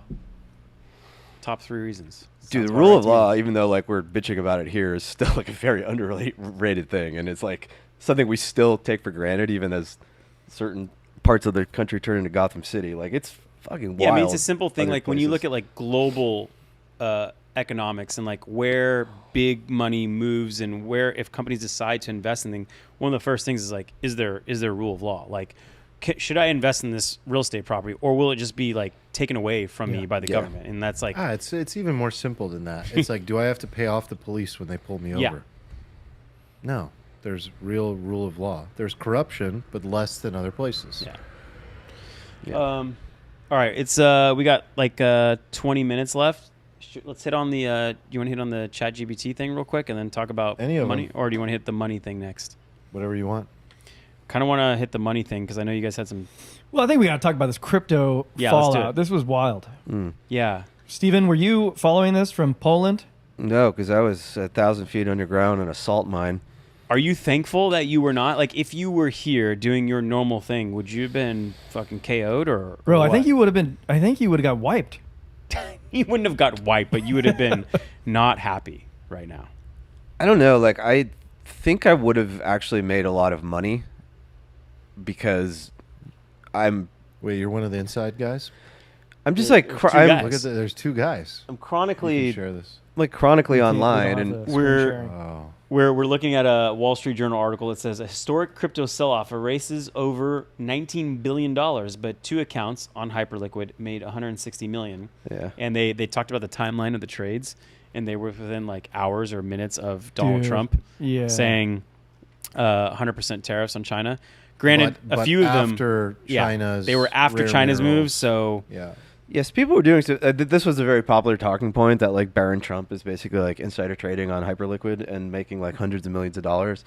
But like people did some like interesting sleuthing and like tracked down like the address and pretty convincingly tied it to some like random Chinese.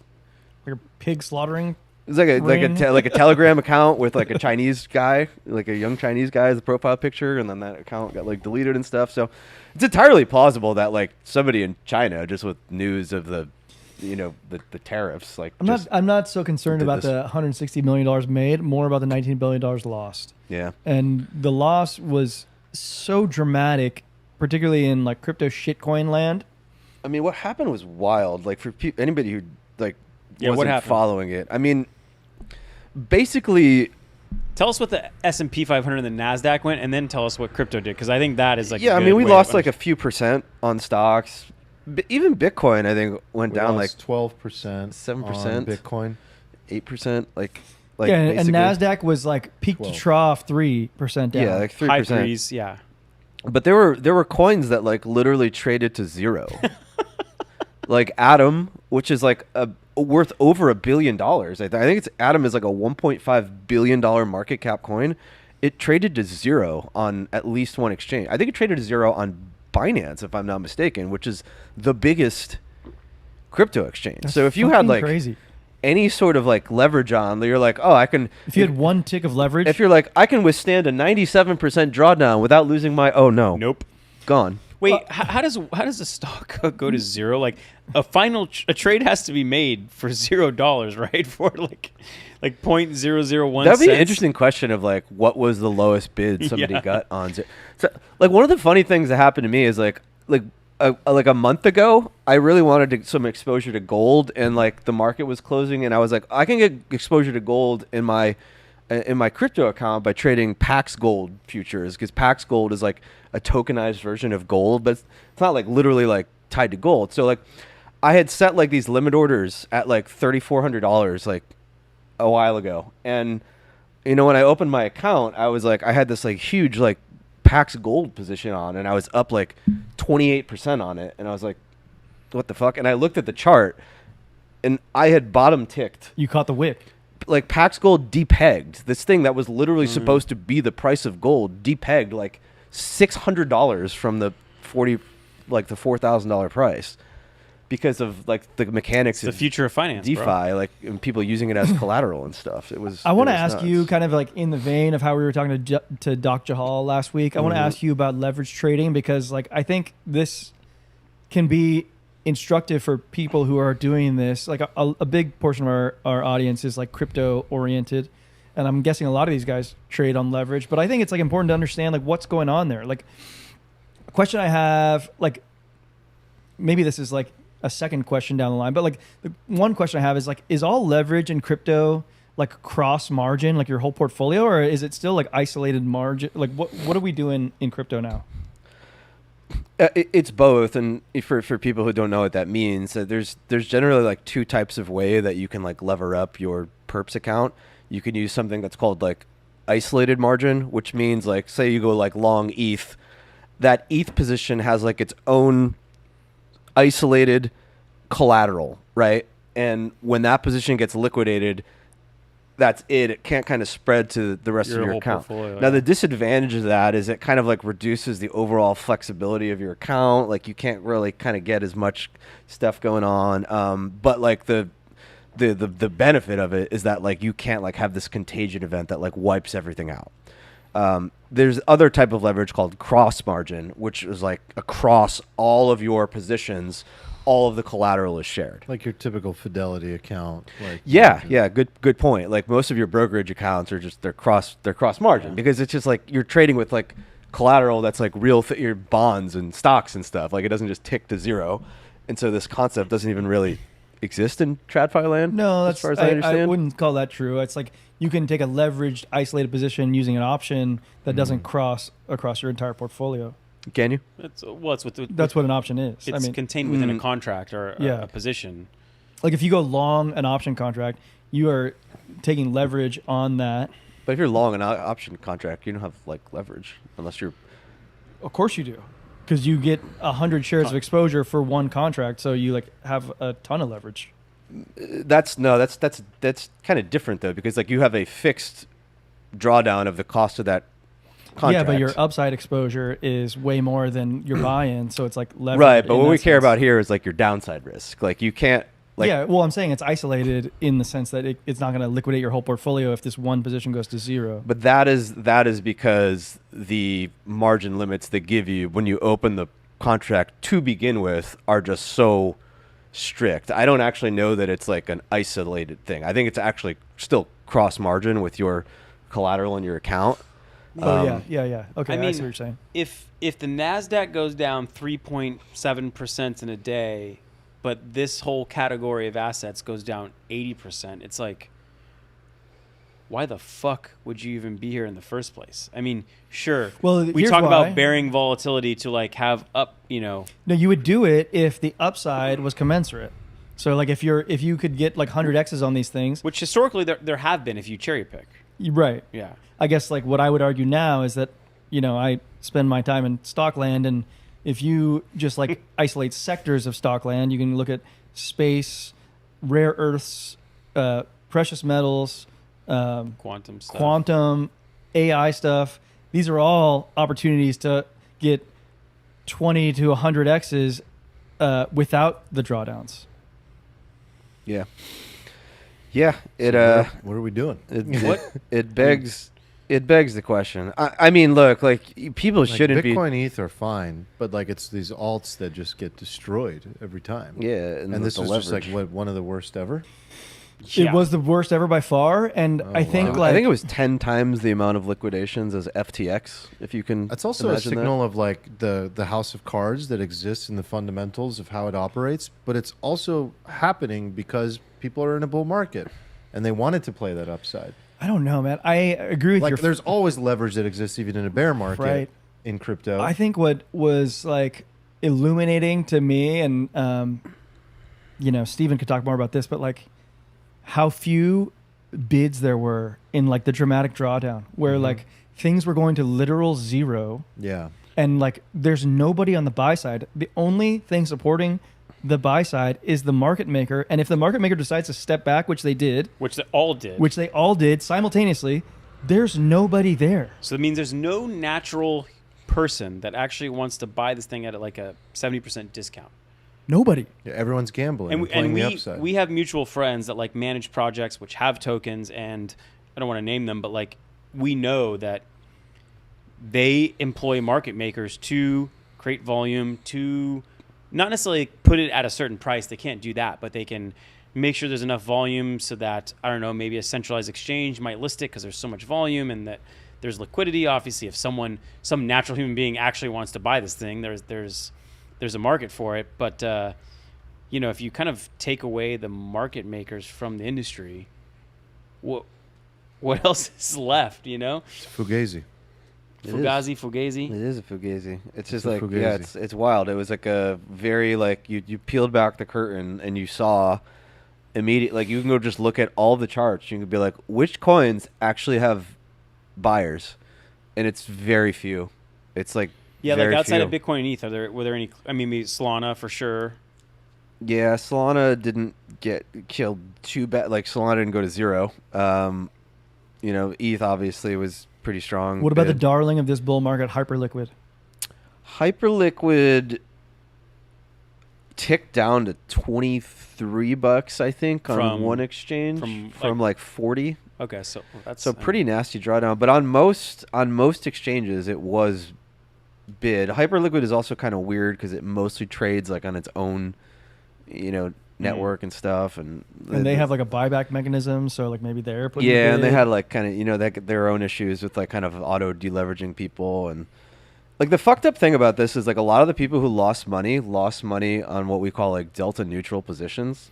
Like they were long one Really? coin and short. I wouldn't say delta neutral, but like actually some of them could have been delta neutral, but a lot of them could have been like, oh, I'm just like long ETH and short like this trash coin. Because like this seems like a safe bet, right? I'm just gonna bet that ETH is gonna go up more than this coin. But like what happens is like one side of the trade gets like auto liquidated because of the way that these like liquidation engines work, and then suddenly the other side is like massively exposed, and then like you actually just lost everything because like the positions didn't simultaneously go in the same direction, and like you're just So this fucked. was also the first time I heard about ADLs, auto deleveraging. Yeah. And I'm assuming that's a feature or this is like a component of perp trades, right? Yeah. Because this doesn't exist in TradFi yet. Is it basically like a liquidation up to a certain point so that you just stay just below the liquidation amount, or is it something different? Yeah, like depending on like the exchange and how it works, right? The basic principle is like the system can't get to a point where like suddenly like a bunch of positions get rapidly underwater and then like everything is fucked because like Right. the system owes more money to people than like exists in the system. Yes, So in order in perp trading, there's one winner and one loser, and it's a zero-sum game. So to manage that and risk in real time, like they're doing these like automatic like reducing of positions in various Wow. situations. So like keep a strong enough buffer from that kind of blowing up. Yeah, I mean, stocks have market makers, obviously, Yep. but there's a natural bid under these like profit producing companies. I did a bit of research, and I did see there are moments in history where the clearinghouse didn't have enough money to pay out the winners' Oh, shit. side, and they had to get bailed out by the government. So Mm. this has happened in TradFi before. Yeah, it's common. It's a common problem. But yeah, I mean, guys, like if you're gonna, I'm not gonna tell people not to trade leverage because like everybody's gonna trade leverage and it's like obviously fun. It's like if nothing else, it's like the biggest rush ever and it's like super super fun, right? And you can do it, but like there's very obvious things like you shouldn't do. Like don't put your entire net worth in like one perps account and then put the account on cross margin, right? That's like That's a good one. that's a good one. Like, Good rule. like don't ever have more than like a few points of like your net worth like in like a trade. I don't know. I guess if your net worth's like 10K and you're fucking YOLOing it up, sure, put like $2,000 in a account. Go for it. Gamble your way to financial freedom. But if you're worth like a few $100,000 or something, like don't put like 200K in a perp account and then cross margin the whole thing, and just don't put yourself in a position where you can blow the whole thing up in one black swan. I want to ask you this, Stephen, because you're like the resident crypto trader amongst us and like sort of like the figurehead of crypto trading for our entire Discord. I'm wondering if this moment has any impact on how you view the space going forward or how you plan to manage your own wealth. Yeah, I mean, I think this like kind of reinforced some beliefs I've kind of had for a while and is probably going to accelerate my transition to trading just more TradFi because it's kind of like, what the fuck is the point of dodging these bombs all the time? I think even on my own account, like I can definitely be more careful. I feel like I've probably been too complacent. I think I need to have like more specific kind of risk parameters in place and stuff like that because it's Dude, if Steven's worried, it doesn't sound like it's worth it for Yeah, I the mean, vast majority of you're people. like by nature a risk manager. have you ever not a traded trader. perps? No. Yeah, don't. But have No, you I seen have the no little interest. unicorns and confetti that comes down when I you have no okay. interest. Drag- Robinhood drag the perps bar are to the gonna be right, so man. lit. Oh my God. Just drag it. It Slide gives you a little bar. haptic feedback. It's nice. Nah, I get that in linear. I used to get it in Asana. I'll get it in other in places. Asana. That's right. Asana, when you check off a task, I a used little to create unicorn tasks shoots for across the myself screen. just to get the dopamine. Yeah. Same. I I would do the task, make the task. I still do it. Get the confetti. guys still do it. That's Yeah. great. I don't need that. That's pretty good. I don't need that stress. Oh my God. Yeah, it doesn't sound worth it. I'm happy sitting in Bitcoin and ETH and a little I mean, Solana. you're not the type of person who would perp trade, right? No. You wouldn't even play poker for more than like $8. So like, 20. Be reasonable. Although his first time at the craps table was an epic fucking run. I I still thought you only- were downhill from there, bro. I thought you were like, hey, I'll never play man, again. you want to go to the Indian casino this weekend? I'm I'll never little play again. feeling a little spicy. yeah, I don't have a your brain's gambler's- built I different, don't- I man. don't have it. My Yeah. brain, like, oh my God, it's like honestly a miracle I'm not homeless. Like my brain is a dangerous place. My brain loves dopamine. Sounds like we got so plenty much. of sectors to invest into that are lucrative without a lot of the same Well, level of I think there's a season. Catastrophe There's a season for risk. everything. Right now, Of I think course. the season, I feel like the degenning is happening in Stockland, and it's happening in the sectors that we talked about. And I've always just maintained, even from our first like Bankless episode, that like I'm personally a mercenary. I'm mercenary capital. I'll just go where the money is, and it doesn't seem like Dude, you should change your company name to that. Mercenary capital. mercenary capital. Yeah. Yeah, maybe. I like it. Fuck, I don't know, man. I think that it's also like a time where maybe, I don't know if people in Magic Lion's channel have like talked about how much they lost, but like I'm guessing a lot of people lost a lot of money, and I want to like console these folks. Like it's a shitty time. I Yeah. felt bad, like I wasn't online, because like I've already traded like 4 of these events this year, and honestly, they were kind of easy to trade. Like if you were online, you just shorted and just like watch the price. Just like when you nail a short in crypto, it's like wild. Like it just goes. You're like, should I take profits here? And then it just keeps fucking going. It's like it's wild. So we've had a few of these like Trump tweets where he like tweeted a thing and you're just like, oh, this is bad. And if you just happen to be on the computer, you just get out. I mean, the problem comes with like the knife catching, I think, more often Yeah. than actually like the Well, I guess existing position. I was just gonna maybe change to the idea of like, do you feel like the party's over, and even going beyond crypto? Like, do you feel like this is a good time to buy whatever asset you might be an enjoyer of? Because like it's like an interesting idea. I like kind of want to talk that through with you guys in some sense, because like I can see like 2 trains of thought here. Train of thought 1 is just like everybody just saw everybody just blow up, and like anybody who's in the game, like this retail, like lost all their money, and anybody who's not in the game is like, yeah, I don't know if I want to play that game. The other school of thought is that people are gonna like hyper gamble it back, and the books are gonna be like mega thin on the way up because like the cost basis and the leverage and everything has just been completely fucking reset in the system. he's still in And crypto. so- he can't get out of it. All the No, opportunities are in. I feel you. I see the same dynamics. This game is just too risky for me. I'm just focused on the main game that I have talked about before, which is like, is AI CapEx still going? Thank you, because the thing I was going to bring up is Armand and I were talking on the way up. We're just like, okay, should we do this investment? Should we do not? Whatever. But then the biggest thing I was like, man, when we're like 70 and our kid is like, hey, Dad, were you a good investor? And then you think back like, wow, I lived in my peak earning years during the AI like revolution boom start of it. Like I typed the first GPT version and I saw it with my own eyes and was like enamored by it, and I didn't.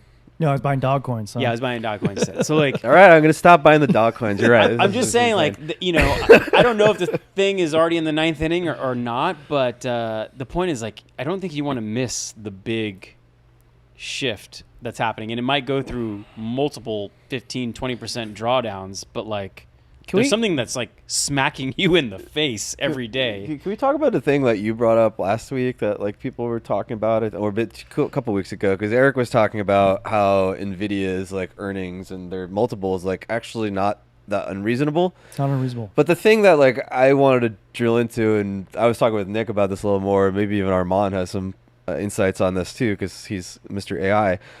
Is like I've been digging into what a fugazi, like all of the like there's like this like in crypto we like based on like the rehypothecation of all the fucking shit during DeFi summer, but it was all like there and collateralized. We just like rehypothecated the shit out of it and blew the shit up. But like it seems to me like in AI land, like even though Nvidia's earnings are real, they seem to be coming from like just the creation of like made up money that isn't recycled. Like Nvidia is like, we'll give you these GPUs for nothing, but then we'll take equity in your company, and then your company will get more valuable, and then you'll raise money on the basis of that, and then actually buy the stuff from us, and then we'll do. And it seems like everybody's shuffling all this money around with each other, and then the amount of money that some of these companies are pledging to spend is like. I mean, for Nvidia, to me, it seems amazing, right? Like they gave OpenAI cash, they get an equity stake, this like lottery token upside, and they know the cash is literally going to come. Yeah, that's right revenue. back to That's them. future revenue. It's future revenue, guaranteed. So Nvidia is the safest play out of this whole game, but I agree with your point. I think the way that I perceive it is that we are all lemmings, and we're all lemmings running towards the cliff that we know exists. And we all think that we're going to be the smart lemming, and we're going to stop running once we know that the cliff is coming. And the cliff will come. I don't think the cliff is coming for a while. I think the cliff is a lot longer down the road than maybe like most people think. Most people are thinking like Q1 of 2026. I think this is absurd. Can you make an argument that the safest bet isn't actually Nvidia? The safest bet is some combination of gold and Bitcoin, and the logic behind that being that because Nvidia is so big now, they are basically like too big to fail. Like if the price of Nvidia goes down like 15%, it becomes like a national crisis. Like everybody's stock account goes down, tax receipts go down, and so the government kind of has to keep floating Nvidia in like nominal terms, but it's probably going to happen via like printing money because they can't let the golden goose die because then everything collapses. But if they're going to do that, ergo gold and Bitcoin. Yes, I agree with you too. I think like I've been spending a lot of my brain power of late thinking about like what am I going to do when I feel that the cliff is nearing. And part of what I'm thinking is like, to your point, gold and Bitcoin, I think are going to perform incredibly over a long-term time horizon. But when the cliff comes, I think everything gets whacked. All risk assets, like Bitcoin goes down by 70%, gold gets whacked. I think everything just gets hit when the reckoning comes, which it will. I think this is very similar to the .com boom. Like this technological advancement is similar to the internet. Like this is the same thing all over again in my mind. And if I'm wrong, you know, I'll be proven wrong. But like this to me seems like the exact same. So all risk assets get whacked. So if you want to buy Bitcoin or gold now, fine. I think it's good, but like I imagine it's going to appreciate significantly until the cliff, and when the cliff hits, you're going to get whacked. Similar to anything else. So let me give an argument for why Nvidia is a better play than Bitcoin or gold. Okay. So this is very similar to .com, but none of those companies were arguably important to like national security. You know, this one I think clearly is. If the government hasn't explicitly stated it, we all know implicitly that if war is going to be fought via AI, that like Nvidia is a national treasure and probably going to need to be protected at some point. The point why Nvidia could be safer is because they don't necessarily need to use the balance sheet. They don't need to print more money to save the like global economy, because the president can do it via a tweet or a partnership, or literally get two people in a room and be like, hey, you motherfuckers need to figure this out, because for now, for now, right? But I'm just saying there's so many tools available that the government can use to, if Nvidia has, you know, CapEx slows, the government can say, well, we'll spend on CapEx, or right, but or just say. That proves my point. I don't know if it does, because I don't know if that amount of money like, puts a dent in the like. Well, let me ask deficit. you this: do you believe that there can be another big wipe in markets broadly? Like, do you think that Nasdaq can go down? Like, Nasdaq went down 90% in 2001. Do you think that that's even possible? I don't think this president would like that, and probably would do things to like. Yeah, you got to think we got at least a solid like. I'm kind of operating under this thesis that we've just got like 9 months to just YOLO and get the fuck out of the way, maybe. But they could happen, but I don't know if this president would. He would. I don't know what he would do. I don't. He'll just do it like Erdogan did in Turkey, right? Where he basically like lowered the interest rates to get reelected and actually did juice the economy for a bit, and then like just made it even worse. And so now here's it's the other way. The other way that I'm thinking about it is like I'm a believer that we are going to have a blow off top, a la 2000.com. Nasdaq 50K, Nvidia $8 to $10 trillion. Mm-hmm. Like we're gonna have a real blow off top, and that is going to precede the fucking crash. And a lot of people think that we can't have a crash because the government's just going to print its way out of it like we did during COVID, and it's going to be V-shaped and it's going to be soft. I don't think so. I think it's going to be the same as .com, and I'm wondering, how do I play this in stages? Because I've seen this unfold in different ways. So like it starts by all risk assets getting crushed. So I don't want to own gold or Bitcoin like during the crash phase. Cash.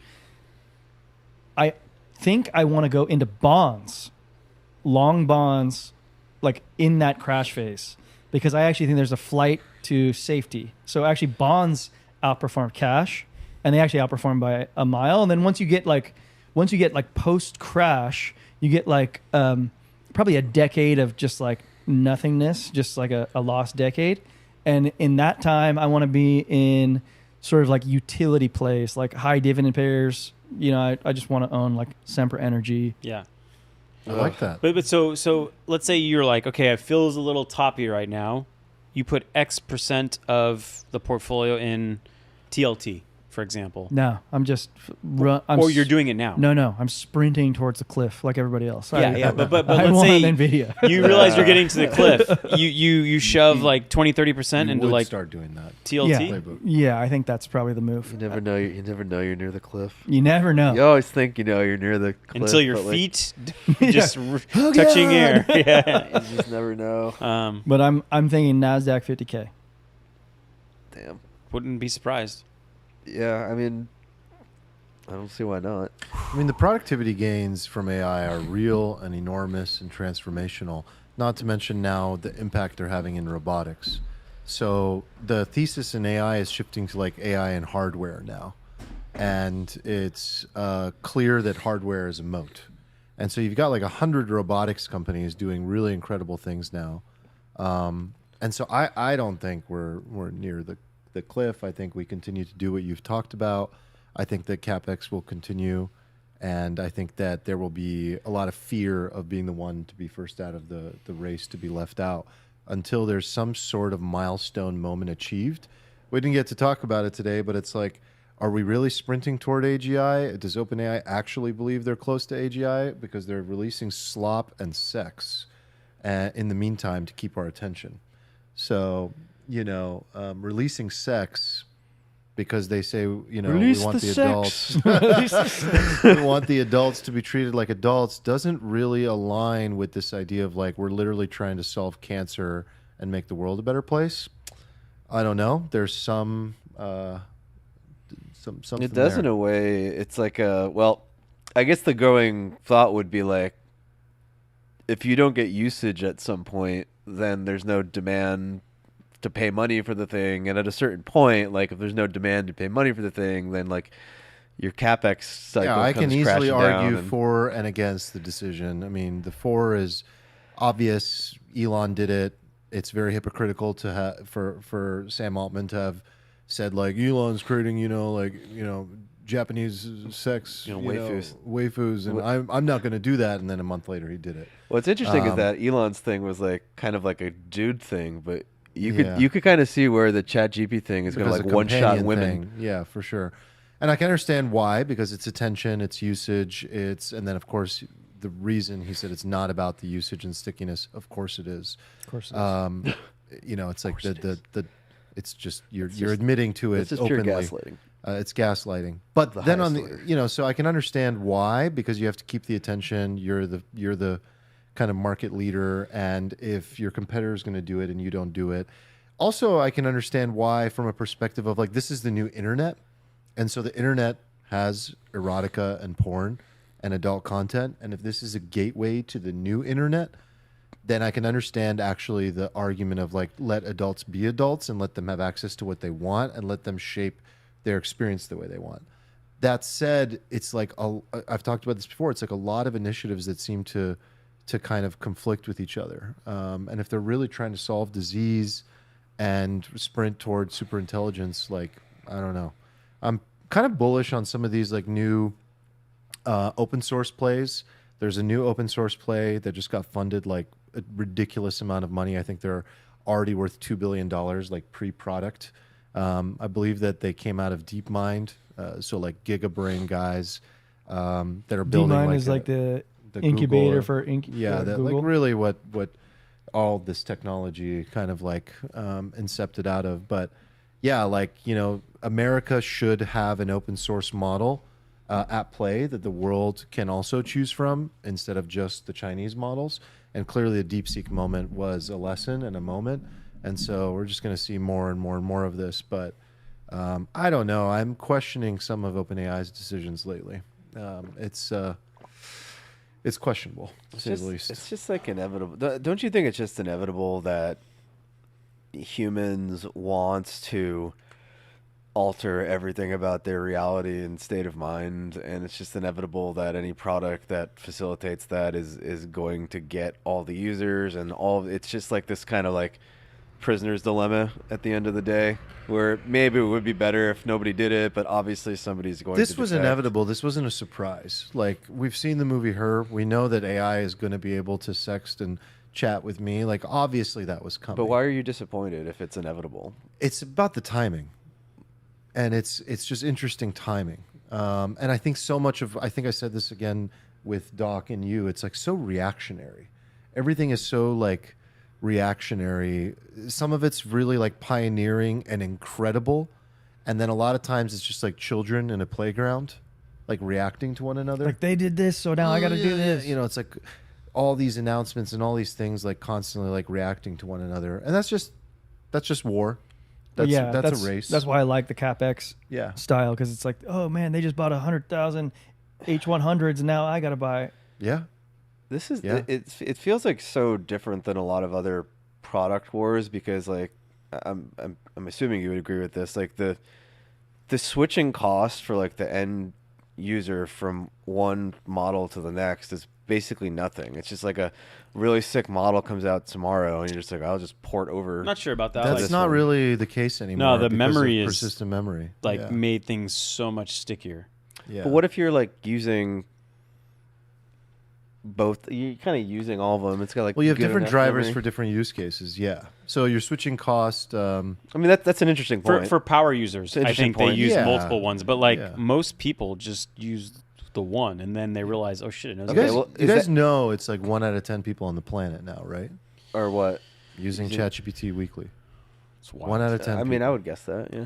Yeah, I would it's guess that. wild. Yeah. How And is it's the revenue supposed to ChatGPT. grow It's 90% 50x if ChatGPT. they already got 10% of the planet? I don't know. Maybe they show some ads. Maybe. Oh god, I cannot wait till you guys drop. Oh my god. Dear dude. God. Aren't we getting to the point now where like the math? We used to have these like funny like internet things where you would go over the projection and you would just be like, this is like constrained by like these like basic By laws the of number the of universe. humans on the planet. Yeah. Yeah, and like, aren't we getting to the point now where like some of the, like people are doing the math on the computation and they're like, we don't produce enough electricity as a Yes. species to Yeah. do Energy is this. a constraint. And like I've heard that in some areas where these like data centers are, like the cost of electricity is like jumping for all the citizens around, and it's like causing That is like, going to be social the unrest. first. Yeah, Yeah. think about the number of use cases today versus what they'll be in the future. Like, what do most people use AI for right now? It's like a therapist / companion, a writing assistant, a coding co-partner, co-pilot, and then you got a long list of other stuff that like drops off. But those are like 3 of the main use cases, right? General work purposes, right? And like soon it's going to power your robot. Like that's going to require a tremendous amount. They're going to be everywhere. Every screen, every digital touch point that you interact with will be AI. GPUs are melting just hearing this. Just everything will be powering this. And so like we haven't even begun. And then not to mention like the workforce and labor productivity improvements and how many functions in enterprise, which enterprise deployments are just in their earliest days. Like earliest days. I agree. We haven't seen anything remember yet. when, like- 2026 is the year that we'll see like enterprise deployments and pilots successfully like begin to. Do you remember when Citigroup just proved this. California as a state had like rolling brownouts where they would like not let Yeah. you use electricity in your home? Yeah, they do it still in Sacramento once. They still do it in Still a Sacramento. thing. So now imagine when you have like multiple data centers that are Sorry, sucking up new the video power. model just dropped, Yeah, and like, we need to do sucking up brownouts. the power of Manhattan or more. And then not to mention that with these models are starting to move toward multi-agent models where you're like in our company, like when we're doing something, we're not just like having one conversation. We have like a function moving like if we need to make an update to a customer, like we're running this across dozens and dozens of agents at the same So time. many tokens. So many. And we It's think wild. this is over? Yeah, not even over. Not even Yeah. close. You go from crypto tokens to AI tokens. Tokenomics Yeah. has a whole new meaning. Yeah, and the productivity improvements and the model improvements like continue. And I know that one is more disputed. It's like, are we still going to see like exponential level of improvements like we did from GPT-3 to GPT-4? That was a huge jump. We didn't see as big of a jump from 4 to 5, but yeah, I think they'll figure that out. There's smart people working on this. I hate to we rain on go the eat party, some food? but yeah, we got to make our dinner, Rezo. Okay, Okay. good stuff. It's great to have everybody back again. Yeah, and, Yeah, this was probably fun. won't happen for a while. You're leaving us, Eric? Yeah, I'll be gone for 2 weeks, going to North Carolina, New Orleans for the first time. Okay. Enjoy. Okay. The, Curious to hear your review. It's like such a mixed reaction I always get from people. They either love it or hate it. I think I'm gonna like it. Yeah, yeah. It's right up my alley. We'll see. wasn't a huge fan. Yeah. Well, all right, guys. All right. Thanks for joining. Like the video if you haven't already. Thanks for joining us live in the chat, everyone. Still here with us. Thank you. And yeah, we'll see you next week, Wednesday at 5 p.m. PST on YouTube. All the links are at alfalfapod.com. Salute to you guys. Thank you. See you later. Peace. Adios. Bye.